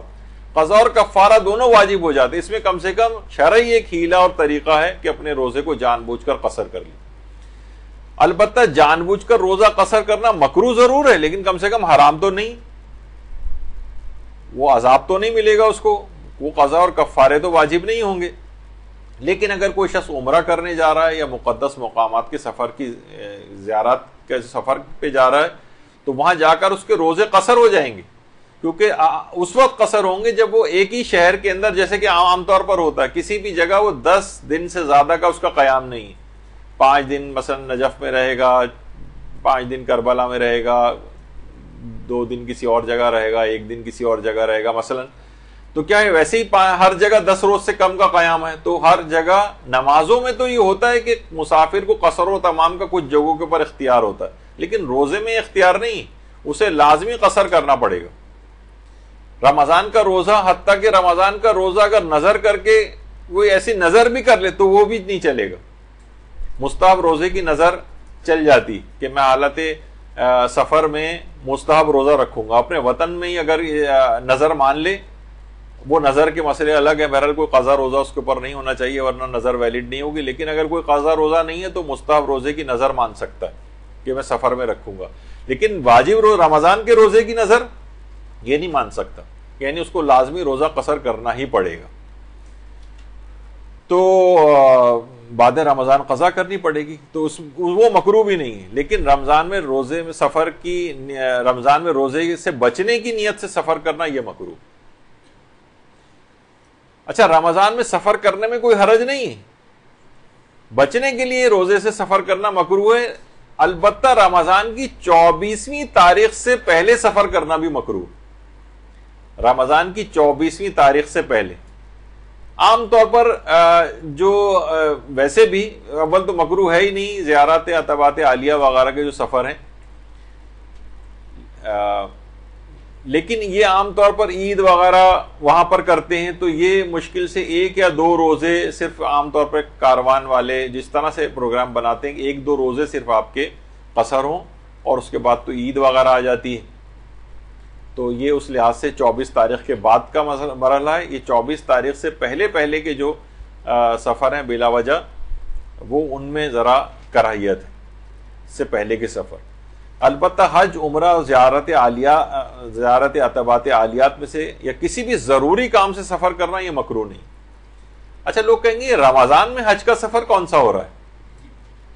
ابھی ہے نا، اس میں بھی لکھا ہوا ہے، توضیح المسائل میں بھی لوگ پڑھ کر چونکتے ہیں، یہ تو رمضان ہے، اس میں حج کہاں سے آ گیا؟ تو دیکھیے، حج کے جو مہینے ہیں وہ 3 مہینے ہیں حج کے، شوال، ذیقعد اور ذی الحج. یعنی حج اگر کوئی شخص اپنے عمرہ تمتع وہ شوال کے مہینے میں بھی جا کر سکتا، یعنی جو حج کا ہی ایک پارٹ ہے. اس کے بعد ٹھیک ہے وہ مکے میں رہتا رہے 2-3 مہینے تک, پھر اس کے بعد جب حج اسلام کا مرحلہ آئے گا, حج تمتع کا مرحلہ آئے گا, تو اگلا رکن اس کے بعد انجام دے. تو حج کے 3 مہینے ہیں. حج کا صرف ذی الحج کا مہینہ نہیں ہے, حج کے 3 مہینے شوال, ذی القعدہ اور ذی الحجہ. اچھا, جب شوال کے اندر وہ جا رہا ہے تو اس کا سفر بہت سے لوگ پہلے سے مہینہ بھر پہلے سے سفر شروع کر دیتے تو وہاں جا کر پہنچیں گے. تو دیکھا جائے تو حج کا سفر اس کا رمضان سے شروع ہو جاتا تھا. تو اسی وجہ سے توضیح المسائل میں ہے کہ رمضان کا سفر جو ہے, رمضان میں حج کا سفر, تو لوگ سوچتے ہیں کہ حج ابھی کہاں سے, تو وہ اس طرح کی چیز ہے کیونکہ حج کے جو 3 مہینے وہ شوال میں بھی ہو سکتا ہے اس کا عمرہ تمتع کا ارادہ ہو, تو وہ رمضان سے ہی سفر کے لیے نکل جاتا ہے, تو وہ بہرحال مکروہ تب بھی نہیں. اچھا, اس پہ بھی بہت لوگوں کا اعتراض ہوتا ہے, لیکن بہرحال مکروہات کا مسئلہ ہے, اور الگ سے روایات میں یہ بات آئی کہ حالت روزہ میں عورت کا پانی میں بیٹھنا مکروہ ہے. مثلا ٹب میں پانی بھر کے اگر کوئی مرد بیٹھ جائے تو مکروہ نہیں ہے, عورت بیٹھ جائے تو مکروہ, ثواب میں کمی کا باعث ہوتا ہے. اور الگ سے روایات میں یہ چیز آئی. بہت سے لوگ اس پہ بہت اعتراض کرتے ہیں کہ بھئی یہ ان دونوں کی فرق تفریق شاید مجتہدین نے خود کی نہیں, روایات میں یہ چیز آئی. تو بہرحال یہ ایک مکروہات روزہ کا ایک مسئلہ تھا. اب آ جائیے تیراکی کا مسئلہ یا سوئمنگ کرنے کا مسئلہ. زیادہ مشہور تو یہی ہے کہ پورے سر کو پانی میں ڈبونے سے روزہ احتیاط واجب کی بنا پر باطل ہو جاتا ہے. آیت اللہ خامنئی بھی یہ فرماتے تھے, امام خمینی بھی یہ فرماتے تھے, اور آیت اللہ خوئی کا بھی یہی نظریہ تھا کہ احتیاط واجب کے طور پر پورے سر کو پانی میں نہیں ڈبو سکتے. ایک تو پورا سر پانی سے ڈھک رہا ہے جیسے شاور میں, اس کی تو ویسے ہی اجازت ہے, یعنی وہ پانی میں سر ڈبونے میں شمار نہیں ہوتا. لیکن سوئمنگ میں تو ہم نے غوطہ لگایا ہے, اب حلق تک اگر پانی نہیں جا رہا ہے تو آغا سیستانی فرماتے ہیں کہ پورے سر کو پانی میں ڈبونے سے روزہ باطل نہیں ہوتا. اس کے لیے الگ سے بھی روایات آئی ہیں, مجتہدین کے فتووں میں جو اختلاف ہے وہ اختلاف روایات کی بنیاد پر. البتہ آغا سیستانی یہ ضرور فرماتے ہیں کہ شدید مکروہ ضرور ہے, لیکن اگر کوئی شخص سوئمنگ وغیرہ کے لیے یا مثلا ساحل سمندر پہ جائے, گرمی بہت ہو رہی ہے تو چلو چل کے نہاتے ہیں اس کے اندر مثلا, تو پورے سر کو اگر کوئی شخص سوئمنگ میں پانی میں سر میں اپنے سر کو ڈبو لے پانی میں, تو آغا سیستانی کے نزدیک روزہ باطل نہیں ہے, البتہ ایسا کرنا شدید مکروہ. اچھا, اب بہت سے مریضوں کے لحاظ سے چیزیں ہیں کہ حالت روزہ میں مثلا بواسیر جسے پائلز کہتے ہیں, ہیمورائڈز کہتے ہیں, ان میں یا تو اس کی تشخیص کے لیے ایک آلے سے تشخیص کی جاتی ہے جسے پروکٹوسکوپ کہتے ہیں, وہ جسم میں داخل کیا جاتا ہے, اس سے بھی روزے پر فرق نہیں پڑتا, یا مرض کی جگہ پر اگر کوئی دوا وغیرہ لگائی جائے اس سے بھی فرق نہیں پڑتا. تو بواسیر کے مریضوں کے لحاظ سے بھی ایک مسئلہ اس میں آ گیا. اچھا, کچھ چیزیں ایسی ہیں جیسے کچھ ماؤتھ واش استعمال کیے جاتے ہیں, مثلا منہ میں کوئی فنگل انفیکشن سے بچنے کے لیے یا علاج کے لیے ڈراپس کا استعمال ہوتا ہے. بعض اوقات یہ ہوتا ہے کچھ مریضوں کے ان کے انفیکشن ہو نہ جائیں, اس وجہ سے کچھ ڈراپس استعمال کرائے جاتے ہیں یا علاج کے لیے کروائے جاتے ہیں, یا ناک کھولنے والی تیز خوشبو والے انہیلرز جو ہیں استعمال ہوتے ہیں, ان سب کا بھی استعمال جائز ہے. بس اس میں سے کوئی بھی دوا حلق سے نیچے نہیں اترنی چاہیے, یعنی منہ کی حد تک معاملہ رہے, کلی کی حد تک معاملہ رہے, سونگھنے کی حد تک معاملہ رہے, اس سے روزے پر فرق نہیں پڑتا, روزہ صحیح رہے گا. بس کوئی چیز حلق سے اترنی نہیں چاہیے. تو ان طبی چیزوں کے استعمال کی بھی شریعت میں اجازت ہے. بعض اوقات آدمی چکر کھایا اور بے ہوش ہو گیا, کمزوری ہوئی, ڈائبٹک پیشنٹ ہے مثلا, ایک دم سے بے ہوش ہو گیا, تو بے ہوش ہونے سے بھی روزہ باطل نہیں ہوتا, تھوڑی دیر بعد ہوش آ جائے گا, اپنے روزے کو کنٹینیو کرے. ہاں, البتہ کچھ مریض ایسے ہیں جنہیں آپریشن کے لیے بے ہوش کیا جاتا ہے. اچھا, اب اس میں کیا ہے کہ یہ خود سے یہ چیز آتی ہے, خود سے بے ہوش ہونا. وہ جو بے اختیار بے ہوش ہو رہا ہے یہ تو باقاعدہ کنسنٹ فارم پہ سائن کرتا ہے کہ میں بے ہوش کرنے کی آپ کو اجازت دے رہا ہوں. تو اس میں احتیاط یہ ہے کہ اس روزے کو بھی مکمل کرے,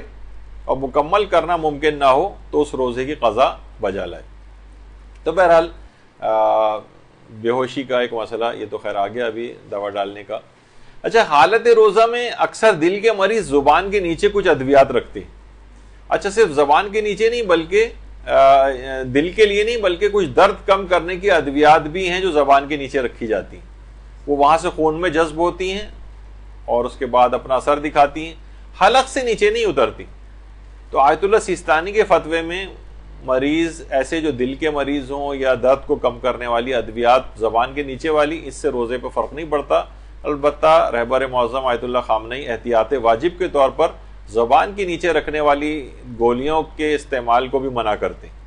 اور کہتے ہیں احتیاط واجب ہے کہ نہیں، کیونکہ احتیاط واجب ہے تو اس مسئلے میں ان کے مقلدین آیت اللہ سیستانی کی طرف اگر رجوع کر لیں تو وہ بھی زبان کے نیچے گولیاں رکھ سکتے ہیں۔ اچھا بہت سے لوگ عام طور پہ کرتے ہیں کہ بھائی میں دل کا مریض ہوں، میں تو روزہ نہیں رکھ سکتا۔ دل کا مریض ہونے سے روزہ رکھنے کا کوئی تعلق نہیں، وہ ابھی اس کا معیار چل کے آگے چل کر آئے گا، لیکن عام طور پر دل کے مریض سالہ سال تک بس ان کو کچھ ادویات استعمال کرنی ہوتی، وہ بھی سحر و افطار کے اندر اگر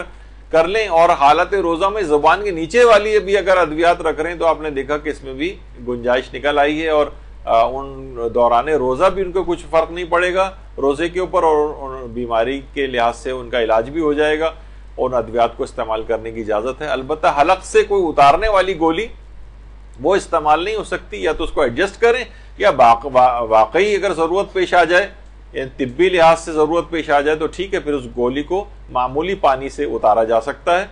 اور صرف گولی کھانے کا ہی اگر مسئلہ تھا تو 1 یا 2 گھونٹ پانی سے اس گولی کو نیچے اتار لیں، اس کے بعد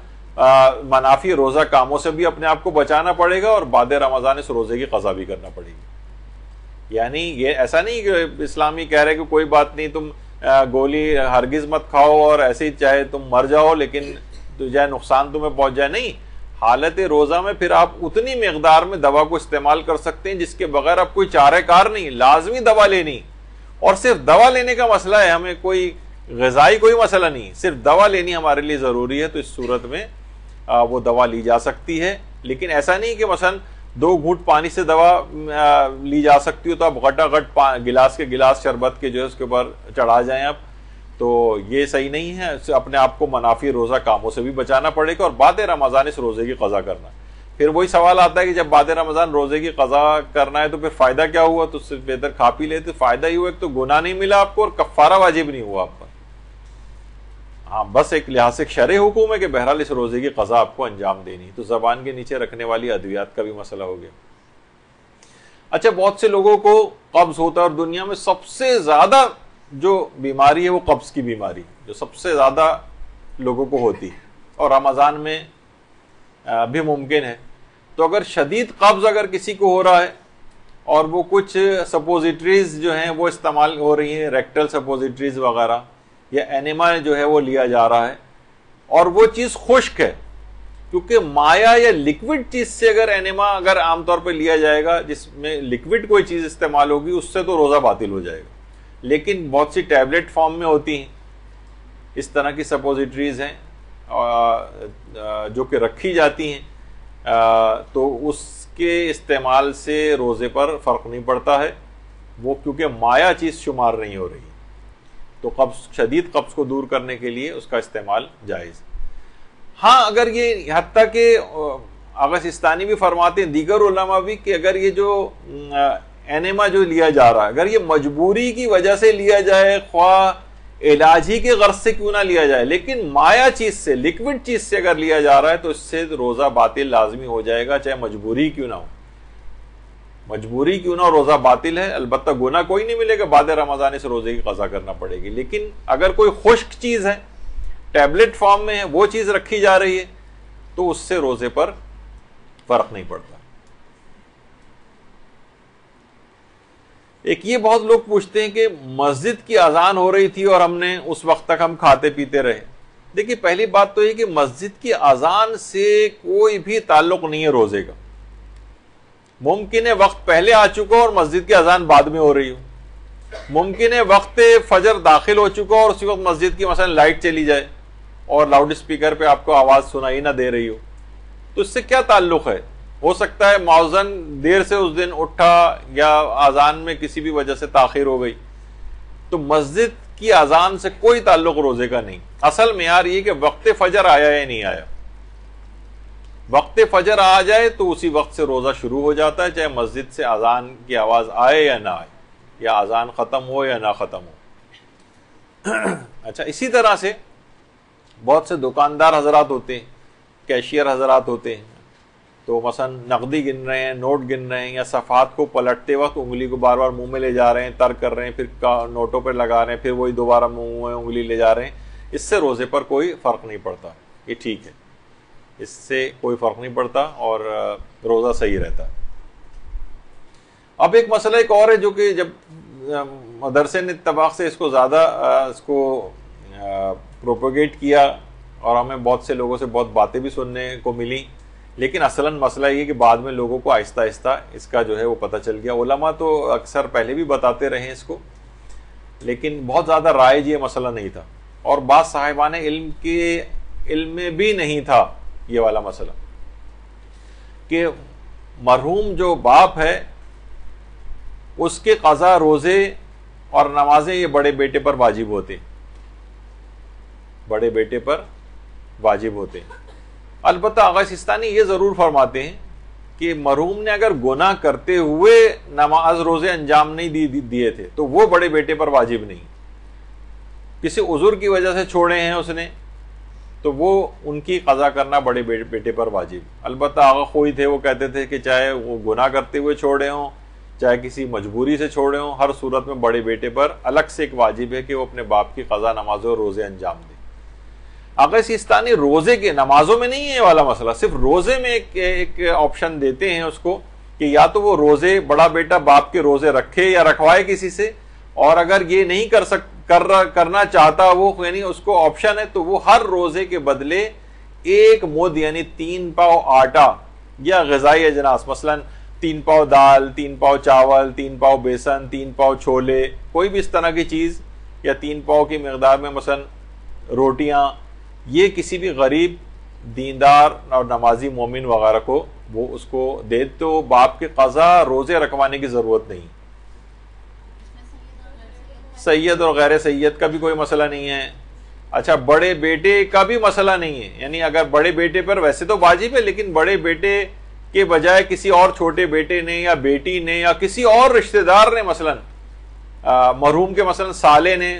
یہ 3 پاؤ آٹا فی روزہ اس کی طرف سے دے دیا تو بڑے بیٹے پر سے ساقط ہو جائے گا. جی یہ مسئلہ صرف اور صرف آیت اللہ سیستانی کا ہے اور کسی بھی مجتہد کا نہیں.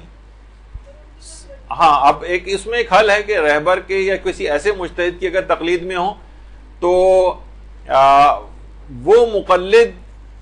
خود تو یہ مثلا بڑا بیٹا رہبر کی تقلید میں ہے یا بڑا بیٹا مثلا آیت اللہ خوئی کی تقلید میں باقی ہے, تو وہ یہ والا کام مثلا کسی کو مالک بنا دے اتنے پیسوں کا, اور اس سے ریکویسٹ یہ کر دے کہ اس پیسوں سے تم اپنی تقلید میں ہونے کے اعتبار سے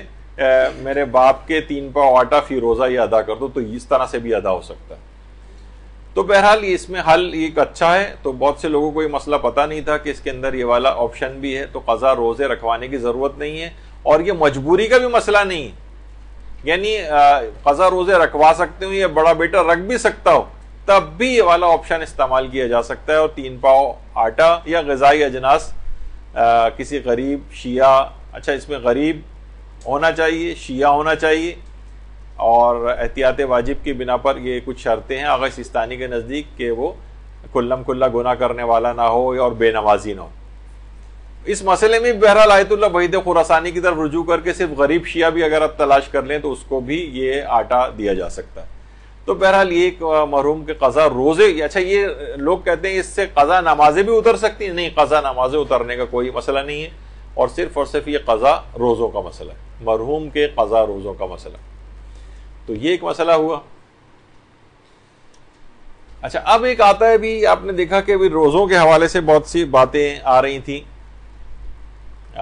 کہ مریض کے اعتبار سے تو کتنا نقصان ہو کہ اس پہ سے روزہ معاف ہوتا,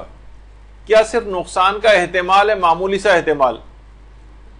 مثلا ابھی خیر اس کا بھی ذکر آئے گا, بہت سی حاملہ خواتین ہوتی ہیں, یعنی دور دور تک کوئی کمپلیکیشن کوئی نہیں ہے, کوئی امکان نہیں, بس ایک ایسی معمولی سا احتمال شاید بچے پہ کوئی فرق پڑ جائے. ابھی خیر وہ آگے چل کر آ رہا ہے مسئلہ, اس میں ہم ڈسکس کر لیں گے. تو صحت کے اعتبار سے معمولی نقصان پہنچنے سے کہ احتمال سے روزہ معاف نہیں ہوتا. مثلاً کوئی کہے کہ جناب مجھے 99 بخار ہو رہا ہے، 100 ہو جائے گا. 100 بخار سے ایسا کوئی خاص عام طور پہ قابل تحمل ہوتا ہے اور ایسا نقصان نہیں ہوتا کہ زندگی جس میں خطرے میں پڑی جا رہی. شدید نقصان کا خوف اگر ہے تو اس سے روزہ جو ہے وہ تو حرام ہو جاتا ہے. لیکن معمولی نوعیت یعنی عقلاء کے نزدیک اس کی کوئی اہمیت ہو کہ ہاں یہ والا خوف واقعتاً ایسا ہے کہ آپ کو روزہ نہیں رکھنا چاہیے تھا، اس میں وہ روزہ معاف ہوتا ہے. معاف سے مراد پھر وہ قضا وضا تو اپنی کرنی ہوتی ہے، لیکن یہ کہ معمولی نوعیت کا احتمال جو ہے اس سے روزہ معاف نہیں ہوتا. کہیں ایسا نہ ہو جائے جیسے ایک بہت سی خواتین کہتی ہیں کہ جناب، خیر ڈاکٹر کے متعلق میں بات کہوں کہ زیادہ تر ڈاکٹر اس سلسلے میں ناقابل اعتبار ہے اور اصلاً ڈاکٹروں کے اوپر ڈالا بھی نہیں گیا ہے. آپ توضیح المسائل بھی جا کر پڑھیں کہ اگر مریض خود یہ محسوس کرے کہ میں روزہ رکھ سکتا ہوں تو خواہ ڈاکٹر منع ہی کیوں نہ کرے، اس کے اوپر روزہ رکھنا واجب ہے. اور اگر مریض محسوس کر رہا ہے کہ میں روزہ رکھ ہی نہیں سکتا، میری صورتحال ایسی حقیقت اللہ اور اس کے درمیان معاملہ ہے، کسی کو دھوکہ دینے کے لیے نہیں، یعنی واقعتاً وہ کہہ رہا ہے کہ میں رکھ ہی نہیں سکتا، تو خواہ ڈاکٹر کہے کیوں نہ کہ آپ روزہ رکھ سکتے ہیں، تب بھی روزہ رکھنا اس کے لیے واجب نہیں رہے گا. تو بہرحال ڈاکٹر معیار نہیں. ہاں ڈاکٹر کب معیار ہوتا ہے وہ بھی ویسے آگے چل کر آنی تھی بات، لیکن اب وہ ابھی بتا دیتا ہوں کہ ڈاکٹر اس وقت معیار ہوتا ہے جب انسان خود فیصلہ نہ کر سکے کہ پتہ نہیں میرے لیے روزہ رکھنا فائدہ مند یعنی نقصان کا باعث تو نہیں، اور وہ خود فیصلہ نہیں کر پا رہا ہے، تو پھر وہ ڈاکٹر کے اوپر اس کو چھوڑ سکتا ہے اور پھر قابل اطمینان جو ڈاکٹر ہے اس کی بات پر عمل کر سکتا ہے، پھر وہ جو کہے اس کے مطابق عمل کرے. لیکن اصلاً معیار اور تشخیص خود کرنی ہے آپ نے. تو معمولی سا صرف ایک احتمال ہے، شاید ایسا ہو جائے، تو شاید تو ایسے ہی جیسے کوئی کہے کہ بھائی میں کوئی شخص ہے وہ کہے کہ باہر میں نکلوں گا تو شاید ایکسیڈنٹ ہو جائے، یعنی یہ تو ایک ایسی مہم سے 1-2% تو ہر چیز کا احتمال ہر وقت موجود ہوتا ہے. تو اس طرح کی چیزوں کا نہیں، یعنی عقلاء کہیں کہ ہاں واقعی ایسا خطرہ موجود ہے آپ کے لیے، تب پھر اس میں روزے کی معافی کا کوئی مسئلہ آتا ہے. ورنہ عام طور پہ دیکھا یہ گیا کہ لوگ اس میں گڑبڑ کر جاتے ہیں. بلکہ بعض اوقات یہ ہوتا ہے کہ شخص کو یقین تھا کہ وہ روزہ نہیں رکھ سکتا اور اس نے رمضان کے روزے رکھے بھی نہیں، اور جب کئی سال گزر گئے پھر پتہ چلا کہ وہ تو غلط فہمی میں تھا اور روزہ رکھ سکتا تھا. اس صورت میں آغا سیستانی فرماتے ہیں ان تمام روزوں کی بھی قضا کرنا پڑے گی، البتہ کفارہ کوئی واجب نہیں ہوگا. یعنی اسے یقین تھا کہ میں روزہ نہیں رکھ سکتا، لیکن وہ یقین بعد میں غلط ثابت ہو گیا. مثلا تھا کہ جناب آپ کو یہ والی بیماری تشخیص ہوئی ہے اور اس میں فلاں چیز کی احتیاط ہے اور یہ ہے، اور اس نے یقین ہو گیا تھا اس کو، اب بعد میں پتہ چلا رہے نہیں یہ تو تھا ہی نہیں، رپورٹ غلط آ گئی تھی مثلا، اور وہ جو روزے آپ نے چھوڑے کہہ رہے ہیں ان سب کی قضا کرنا پڑے گی. یعنی جو اگر یقین آپ کا غلط ثابت ہو. اچھا، روزہ مکمل ہونے کے بعد ہمیں پتہ چلے کہ روزہ نقصان دہ تھا. مثلا اگر کسی شخص یا مریض کو یقین تھا کہ روزہ رکھنا اس کے لیے نقصان دہ نہیں ہے، اس وقت اسے یقین تھا، اس نے روزہ رکھ لیا، لیکن روزہ رکھنے کے بعد پتہ چلا کہ وہ غلطی پر تھا اور روزہ رکھنے سے اس کو نقصان ہوا ہے، تو وہ کافی نہیں ہے، احتیاط واجب ہے کہ اس روزے کی قضا کرے گا. یہ دیکھیں کچھ چیزیں بہت معمولی اس سے فرق سے مسئلے بدل رہے ہیں، تو اس کا آپ کو دیکھنا پڑے گا. ایک مریض کو یقین تھا کہ مجھے نقصان نہیں ہوگا تو اس نے روزہ رکھ لیا، لیکن روزہ رکھنے کے بعد پتہ چلا کہ یہ تو نقصان ہو گیا، مجھے میں تو غلطی پہ تھا، تو احتیاط واجب ہے کہ اس روزے کی قضا انجام دے. اب وہی مسئلہ آ گیا کہ ابھی جو آپ نے سنا تھا کہ مریض خود فیصلہ نہ کرے تو ڈاکٹر سے مشورے کے اوپر عمل کر سکتا ہے. تو کیا اس ڈاکٹر کا مسلمان ہونا ضروری ہے یا کافر؟ کیونکہ کافر ڈاکٹر بھی ہوتے ہیں. تو اس کا جواب ہے کہ مسلمان ہونا ضروری نہیں ہے، البتہ بس دیانتدار ہونا ضروری، یعنی قابل اعتماد ہو کہ یہ جھوٹی بات نہیں کہہ رہا،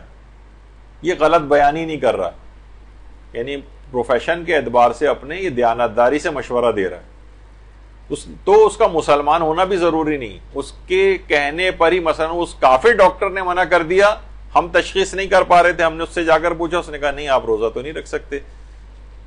تو آپ اس کی بات، اگر وہ دیانتدار ہے اپنی فیلڈ کے اعتبار سے، تو آپ اس کی بات پر عمل کرتے ہوئے اس روزے کو چھوڑ سکتے ہیں. اچھا، اب ایک مسئلہ وہی پیش آ جاتا ہے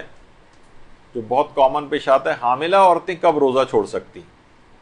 جب ان کے لیے یا ان کے بچے، اس کے بچے کے لیے اگر روزہ نقصان کا باعث نہ ہو تو روزہ رکھنا واجب ہے۔ عام طور پہ خواتین سوچتی ہیں کہ بس وہ حاملہ ہیں تو بس اب روزہ معاف ہو گیا، نہیں، اگر نقصان کا باعث نہیں، کوئی نقصان نہیں، اور واقعتاً اگر دیکھیں اگر وہ سحر و افطار میں اپنی اچھا غذائی اور سحر اور افطار کے درمیانی جو پوری رات اور اس کے بعد صبح تک، عام طور پہ اب تو لوگ خواتین ساری رات ہی جاگتی ہیں، تو کھاتے پیتے رہیں، پانی وانی پیتے رہیں، تو عام دنوں میں بھی شاید اتنا کھائیں پیتے نہیں ہیں آپ جتنا رمضان میں کھا پی لیتے ہیں۔ عام دنوں میں اگر آپ کیلکولیشن اپنی کریں، آپ اتنا پانی نہیں پیتی جتنا آپ رمضان میں پی لیتی۔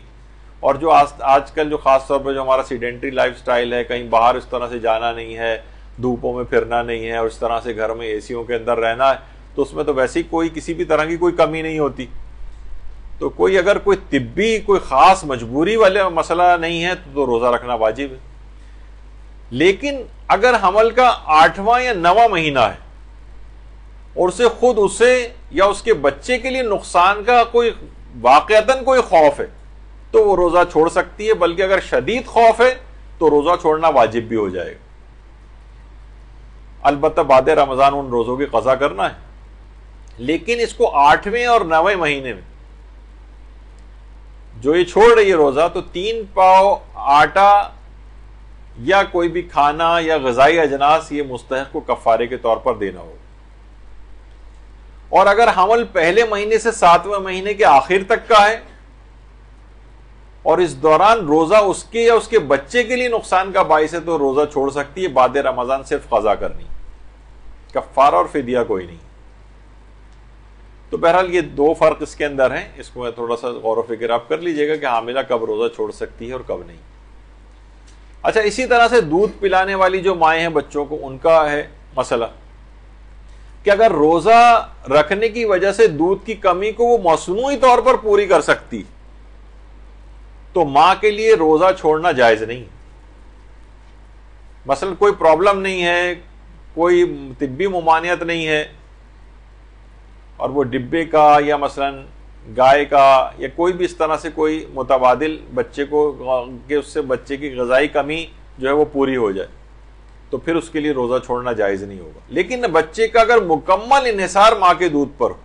کوئی طبی وجہ ہو، مثلا کوئی اور اوپر کا دودھ استعمال کرتا ہے تو اسے دست لگ جاتے ہیں، اس کی طبیعت خراب ہو جاتی ہے، بچہ لیتا ہی نہیں ہے اس کو، اور کوئی کمی کو پورا کرنے کا کوئی اور طریقہ نہیں ہے، اور روزہ رکھنا خود اس کے لیے بچے کے لیے نقصان دہ ہو رہا۔ اچھا، نقصان دہ ہو رہا ہو، کمزوری یہ شمار نہیں ہوگی کہ ماں کو عام طور پر جب وہ فیڈ کرا رہی ہوتی تو ظاہر ہے کہ ان کو کمزوری ہو رہی ہوتی، تو کمزوری بلکہ شدید کمزوری بھی اس بات کا سبب نہیں کہ کوئی روزہ چھوڑے۔ ہاں، کوئی نقصان کا باعث بچے کو یا اس کی اپنی صحت کو کوئی نقصان ہو رہا ہے تو وہ ہر روزے کے بدلے 3 پاؤ آٹا یا غذائی اجناس مستحق کو دے سکتی ہے، اور بعد رمضان اس روزے کی قضا بھی انجام دینا، یعنی اس کو فدیہ بھی دینا پڑے گا۔ لیکن یہ اس وقت کی بات ہے جب واقعتاً کوئی نقصان اس کو یا اس کے بچے کو پہنچ رہا ہو، صرف کمزوری ہو رہی ہے، کیونکہ یہ سب چیزیں وہی میں نے کہا کہ جو مثلا کوئی پانی کی کمی ہو رہی ہے، کہاں مثلا سحر و افطار میں اتنا زیادہ مثلا پانی پی رہی ہے وہ کہ عام دنوں میں بھی اتنا نہیں پیتی، اگر یہ نہیں ہوتے رمضان تب بھی وہ اتنا پانی نہیں پیتی ہو، یا اتنی غذائیں نہیں کھاتی، یا مصنوعی طریقے سے اس کی کمی کو پورا کیا جا سکتا ہے تب بھی روزہ معاف نہیں ہوگا۔ تو کچھ چیزیں ایسی ہیں جیسے بہت آرام سے حاملہ اور بچوں کو دودھ پلانے والی جو مائیں ہیں وہ بڑے آرام سے روزہ چھوڑ دیتی ہیں اور کہتی ہیں ہم فدیہ دے دیں گے۔ نہیں، اس وقت ہوتا ہے کہ جب واقعتاً نقصان، اور آپ نے نقصان کا بھی معیار سمجھ لیا کہ ایسی معمولی سا امکان نہیں، یعنی واقعتاً عقلاء کہیں کہ نہیں یہ تو واقعتاً بڑا نقصان ہو جائے گا، تو اس موقع پر وہ چھوٹ ملتی ہے۔ لیکن ہمارے ہاں بہت آرام سے اس کو چھوٹ سمجھ لیا جاتا ہے، جو کہ حرام۔ وہ دوسرے اب یہ تو ہیں وہ مار رہا ہے، زبردستی کر رہا ہے، پولیس کیس ہو رہا ہے، وہ دوسری چیزیں، یعنی اصلاً دیکھا جائے تو یہ جو ہیں شرعی احکام وہ تو یہ ہیں کہ وہ زیادہ تر یہ ویسے ہی نہیں ہوتا، بہت ہوا تو وہ ناراض ہو رہا ہے، ناراض ہونے دیجیے اس کو، ویسے بھی تو اور 10 دفعہ اس کو ڈانٹ پڑتی ہے آپ سے، کوئی بات نہیں، ناراض بھی اگر ہو جائے تو کیا ہے۔ لیکن عام طور پر ظاہر ہے کوئی بہت گمبھیر صورتحال ہو جائے، طلاقوں تک کی نوبت آ جائے وغیرہ، کوئی اس طرح کی ہو تو پھر ایک وہ ایکسٹریم مسائل ہے، اس میں وہ پھر روزے اور اس سے ہٹ جاتا ہے معاملہ۔ اچھا یہ فدیہ کب دیں گی؟ یعنی واقعتاً واجب ہو گیا کہ بھئی اب یہ فدیہ ہی ان کو دینا ہے اور بعد رمضان تو قضا کریں گے، یعنی ایسی صورتحال ہے، تو یہ فدیہ کب دیں؟ کیا یہ کر سکتی ہیں کہ پورا بھی مہینہ سٹارٹ ہوا انہیں پتہ ہے کہ اسی طرح تو رہے گا؟ ہاں نہیں، پہلے میں ایک مسئلہ اور بتا دوں، بڑا اہم ہے وہ بھی۔ یہ جو حاملہ ہیں یا مثلا دودھ پلانے والی مائیں اور بالفرض فدیہ دینا ان کی خطرہ بھی ہے، تو یہ کیا خطرہ پورے مہینے کے لیے؟ مثلا اگر یہ ایک ایک دن وقفہ دے دے کے اگر روزے رکھ لے تو پھر کیا یہ خطرہ رہے گا؟ پھر ہو سکتا ہے یہ ہو نتیجہ نکلے کہ نہیں پھر تو یہ خطرہ نہیں ہے، یا دو دن بعد پھر یعنی جتنے بھی ممکن ہوں ان کے لیے روزے رکھنا، یہ روزے رکھیں۔ یعنی ایک ہی آل اور ننس لا جو جسے کہتے ہیں نا، وہ والا یہاں پہ قانون نہیں آئے گا کہ یا تو سب روزے چھوڑے یا سارے روزے رکھے، نہیں، جتنے بھی رکھ سکے۔ اب ہم یہ فرض کر لیتے ہیں کہ جتنے روزے اس نے چھوڑے ہیں تو کیا وہ کر سکتی ہے کہ بھائی میرا تو ارادہ ہے ہی نہیں پورے مہینے اس دفعہ روزے رکھنے کا کیونکہ حاملہ ہے یا مثلا دودھ پلانے والی ماں ہے،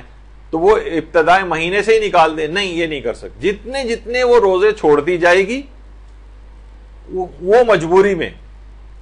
کیونکہ اگر وہ روزے رکھ سکتی ہے اور پھر بھی چھوڑ رہی ہے تو وہ تو پھر فدیہ دینے والا معاملہ ہی نہیں، وہ تو قضا اور کفارے میں چلا جائے گا۔ یہ تو تب ہے کہ جب واقعی خطرہ اور نقصان کا باعث بن رہا تھا اس کے لیے، تو پھر یہ فدیہ جو روزے سے شرعی اعتبار سے اس کے لیے چھوڑنا ضروری ہوں گے کیونکہ نقصان پہنچ رہا ہے، اتنوں کا فدیہ دیتی جائے گی۔ یہ پہلے سے پورے مہینے کا نہیں دے سکتی، جتنے روزے چھوڑے ہیں فقط، یعنی جب وہ روزہ گزر جائے گا پھر اس کا فدیہ ہوگا۔ اچھا یہ بھی ضروری نہیں کہ بس جیسی آج کا روزہ چھوڑا تو آج کا فدیہ فوراً دے، پھر اس کے بعد 2 روز بعد چھوڑا پھر اس کا فوراً دے، نہیں، یہ فدیے جمع ہوتے جائیں گے۔ یہ جتنی بھی جلد دے سکے بہتر ہے، لیکن رمضان کے بعد بھی دے سکتی، یعنی ایسا کوئی واجب فوری نہیں کہ بس ابھی ہی فدیہ فوراً نکالنا ہے اگلے روزے سے پہلے، نہیں، ایسا نہیں، یعنی بعد میں بھی دے سکتی۔ لیکن بہرحال تو اس وجہ سے بھی نہیں کہ یہ کیسے اس نے سمجھ لیا کہ میں پورے مہینے ہی نہیں رکھ سکتی۔ ممکن ہے کہ 2 دن چھوڑ کر بھی اگر یہ روزہ رکھ لے تو اسے ایسی غذائی کمی کا نقصان نہیں ہو اس کو یا اس کے بچے کو کوئی خطرہ نہ ہو اگر یہ روزے چھوڑ کے رکھ دو۔ جس قدر بھی ممکن اس کے لیے روزے رکھنا ہے نقصان سے بچتے ہوئے، اتنے روزے تو اس کو رکھنے پڑیں گے۔ ہاں کس کو اجازت ہے؟ بہت زیادہ بوڑھے افراد جن کے لیے روزہ باعث مشقت ہوتا ہے، ان کو پتا ہے کہ بھائی میرے کون سی جب اتنی بڑھاپا ہے، میرا اتنا شدید بڑھاپا ہے، اس میں کون سا میں 15 دن کے بعد جو ہے وہ میں دوبارہ جوان ہو جاؤں گا مثلا، تو یہ کیا کر سکتے ہیں، یہ ابتدائی مہینے ہی میں پورے رمضان کا فدیہ نکال سکتے ہیں۔ یعنی وہ بوڑھے کے جن کے اوپر فدیہ نکالنا ہوتا ہے، بوڑھوں کی بھی 2 اقسام ہیں،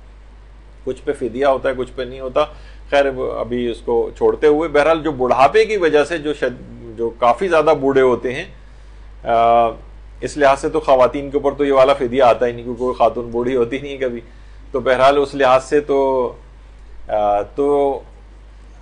فدیہ بہت زیادہ بوڑھے افراد پورے مہینے کا ابتدائی رمضان میں نکال سکتے، لیکن حاملہ کو دودھ پلانے والی ماؤں کو یہ والی سہولت نہیں ہے، وہ جو روزے چھوٹیں گے جیسے جیسے ان کا فدیہ روزے کے ختم ہونے کے بعد نکالے گی۔ تو یہ مسئلہ بھی آ گیا کہ وہ دن گزرنے کے بعد ان کا فدیہ نکالنا صحیح ہے۔ ایک یہ بڑا مسئلہ پیش آتا ہے، سحری کھانے کے دوران وقت روزہ شروع ہو جائے، اگر انسان سحری کھا رہا ہے اور دوسرے دوران اسے معلوم ہو گیا کہ فجر ہو گئی، تو ضروری ہے کہ جو لقمہ بھی منہ میں ہے اسے فوراً نکال دے باہر۔ اگر وہ اس کے باوجود اس نے کہا اب تو منہ میں آ گیا تو کم سے کم اسے تو نگل ہی لو نا، فی الحال اس کا وہ روزہ باطل ہو جائے گا کیونکہ روزے کا وقت داخل ہو چکا، روزے کا وقت داخل ہو چکا۔ اچھا اگر شک ہو کسی کو، پتہ نہیں فجر ہوئی پتہ نہیں ہوئی، تو اس حالت شک میں اسے کھانے پینے کی اجازت ہے، لیکن اگر بعد میں پتہ چلا کہ میں شک میں کھا تو رہا تھا، بعد میں پتہ چلا ارے وقت تو داخل ہو چکا تھا، تب اس روزے کی قضا کرنا پڑے گی۔ شک کی صورت میں اسے پتہ نہیں تھا، شک تھا اس کو کہ پتہ نہیں روزے کا وقت داخل ہوا یا وقت داخل نہیں ہوا، تو اس دوران کھا پی سکتا ہے، اتنا وقت نہیں، ہم نے دیکھا اور یہ بہت قریب کوئی ٹائم ہے، اب ہمیں ایگزیکٹ ٹائم نہیں پتا کہ فجر کا وقت کیا ہے، لیکن بس بہت ہی قریب ہے، ہم نے کہا کہ چلو جلدی جلدی کھا لیتے ہیں کچھ سحری، تو اجازت ہے کھانے کی، شک ہے کیونکہ ہمیں کہ وقت داخل ہوا یا نہیں ہوا. لیکن اگر بعد میں پتہ چل گیا کہ وقت داخل ہو گیا تھا تو اس روزے کی قضا کرنا پڑے گی. اور ایک مسئلہ بہت پیش آتا ہے، سحری کے بعد پتہ چلے کہ ہماری گھڑی تو 5 منٹ پیچھے رہ گئی تھی اور فجر کا داخل ہوتے تک بھی ہم کھاتے پیتے رہے، تو اس روزے کی بھی قضا انجام دینا ہے، اس روزے کی بھی قضا انجام دینا پڑے گی کہ ہم نے کوئی چیز ہم جان بوجھ کے نہیں کر رہے تھے، وہ تو گھڑی ہی پیچھے رہ گئی، ہم کیا کرتے، ہم تو دھوکے میں آ گئے. اس سے فرق نہیں پڑتا ہے کوئی، وقت داخل ہونے کے بعد اگر آپ کھاتے پیتے رہیں تو اس سے اس روزے کی قضا انجام دینا ہوگی، اور اس دن بھی رکنا پڑے گا آپ کو کھانے پینے سے. اچھا، اگر کوئی شخص لا علمی میں یہ سمجھتا رہا ہو کہ اذان فجر کے دوران کھا پی سکتے ہیں، بہت سے لوگوں کے الگ الگ کانسیپٹ ہوتے ہیں، وہ کہتے ہیں اذان کے بعد نہیں کھا پی سکتے، اذان تک کھا پی سکتے. شاید ہمارے برادران اہل سنت میں کچھ لوگوں کا یہ خیال ہے، عام طور پر سننے میں آتا ہے کہ وہ ہمارے ہاں بھی ہو سکتا ہے کسی کو، اور وہ اذان کے دوران کھاتا پیتا رہا ہو تو ان روزوں کی بھی اس کو قضا کرنا پڑے گی. جس کا اعتقاد یہ تھا کہ اذان کے بعد نہیں کھا سکتے، اذان تک کھا سکتے، تو ایسا کوئی مسئلہ نہیں ہے. اذان ہو رہی تھی، جیسی اذان تو دی اس وقت جاتی جب صبح صادق شروع ہو جاتی، اور اس وقت کچھ کھانے پینے کا وقت ختم ہو چکا ہوتا ہے. اگر اس نے پھر بھی کھایا تو اس کو ان کی قضا انجام دینا ہوگی. اچھا، اب ایک اور مسئلہ ہوتا ہے، قابل اعتبار شخص نے فجر کا وقت ہی غلط بتایا. بہت سے لوگ ہوتے ہیں ہمیشہ دوسروں پہ ڈیپینڈنٹ ہوتے ہیں، امی اٹھا دیں گی، بھائی اٹھائیں گے، آپ کو کوئی چیز نہیں کرنا ہے، وہی بتائیں گے آپ کو کتنے بجے سحری کرنی ہے، کب بند کرنی ہے. قابل اعتبار شخص نے فجر کا وقت غلط بتا دیا، ہم اس وقت تک سحری کھاتے رہے، بعد میں پتہ چلا کہ یہ تو غلط فہمی ہو گئی تھی، وقت فجر تو آ چکا تھا. اب اس روزے کو مکمل بھی کرنا پڑے گا اور اس روزے کی قضا بھی انجام دینا ہوگا، جبکہ آپ نے قابل اعتبار شخص سے پوچھا تھا. قابل اعتبار شخص سے پوچھنے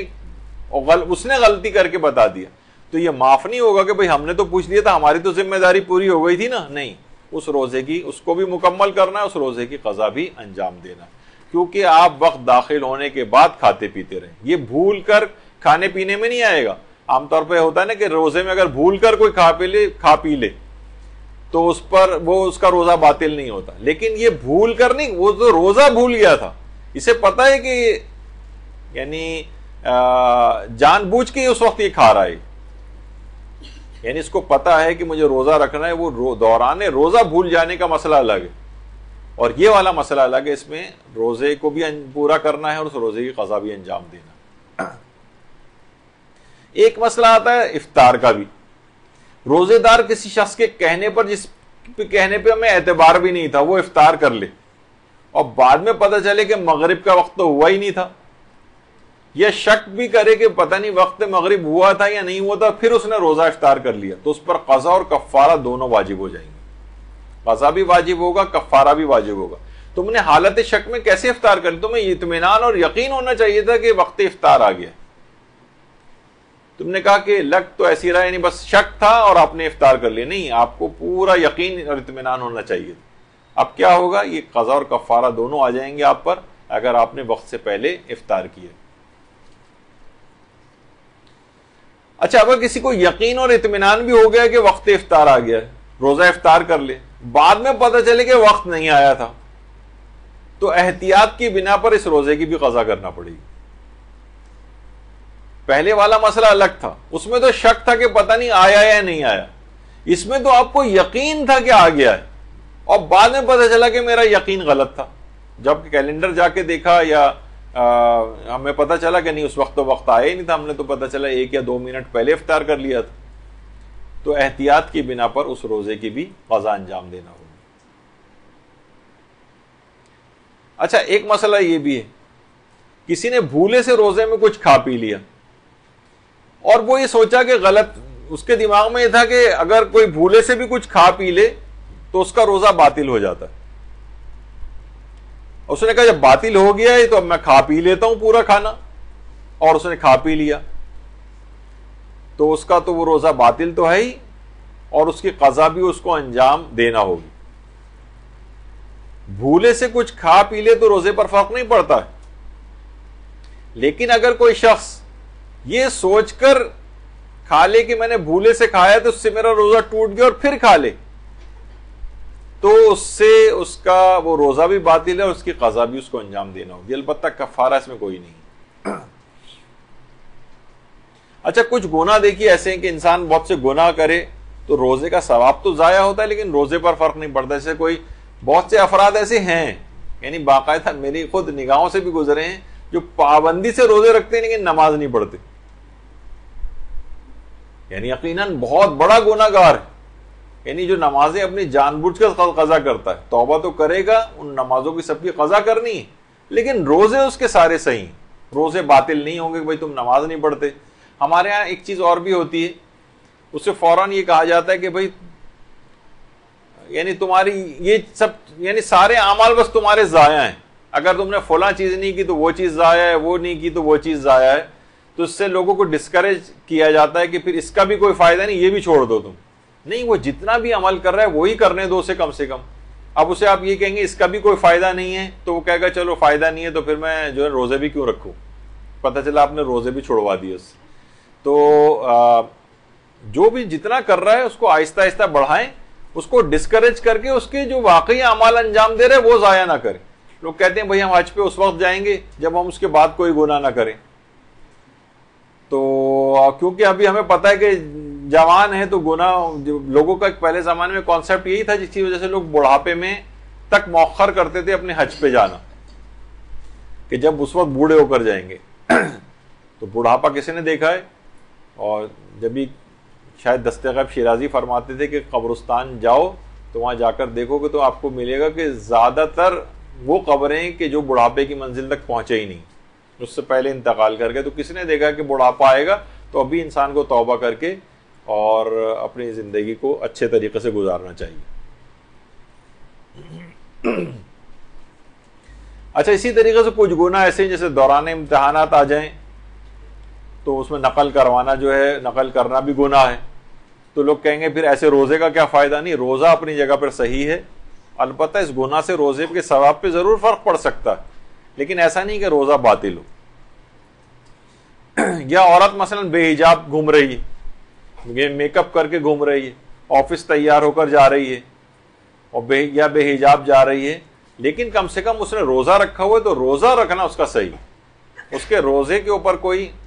تان نہیں کر سکتے۔ ہاں البتہ اس بے حجابی وغیرہ کا گناہ وہ اس کو ملے گا۔ اگرچہ ابھی میرے اعتبار سے کافی سارے مسئلے ابھی باقی تھے، لیکن بہرحال یہ کہ جتنے بھی اس میں آ گئے، اگلی جو اتوار ہوگی وہ بہت ہی اہم کچھ موضوعات کے اوپر ایک اور اسپیکر انشاءاللہ آ کر لیں گے، اور اس کے بعد تو شب قدر والی اتوار آ جائے گی، تو اس میں شب قدر کے لحاظ مناسبت سے گفتگو ہوگی۔ پھر بالکل ایک آخری اتوار ہوگا، اس میں ظاہر ہے کہ صرف رمضان کے فطرے کے چاند کے احکامات وغیرہ جو ہوتے ہیں وہ اس کے اندر عام طور پر بیان ہوتے ہیں، جو کہ شاید عید شروع ہونے میں 2 دن یا 3 دن رہ گئے، جو بالکل آخری اتوار آئے گی۔ تو اس میں پھر یہ ہے کہ انہی موضوعات کے اوپر گفتگو جو ہے وہ زیادہ مناسب لگتی ہے۔ تو رمضان کے لحاظ سے تو اس لحاظ سے ہم نے ایک جو سرسری سا جائزہ تھا وہ اگرچہ مکمل نہیں ہو سکا، لیکن بہرحال کافی سارے مسئلے جو عمومی زندگی میں پیش آتے ہیں وہ ہم نے کور کیے ہیں۔ تو پروردگار عالم سے دعا ہے کہ آپ کی تمام زحمتوں کو پروردگار عالم قبول کرے۔ اتنی شدید گرمی میں آپ لوگ ماشاءاللہ علم دین حاصل کرنے کے لیے آ رہی ہیں، اور آپ کے تمام نماز و روزہ کو پروردگار عالم قبول فرمائے، اور ہمارے امام زمانہ علیہ الصلوۃ والسلام کا جلد ظہور پر نور ہو جائے۔ درود بھیجیے محمد علیہ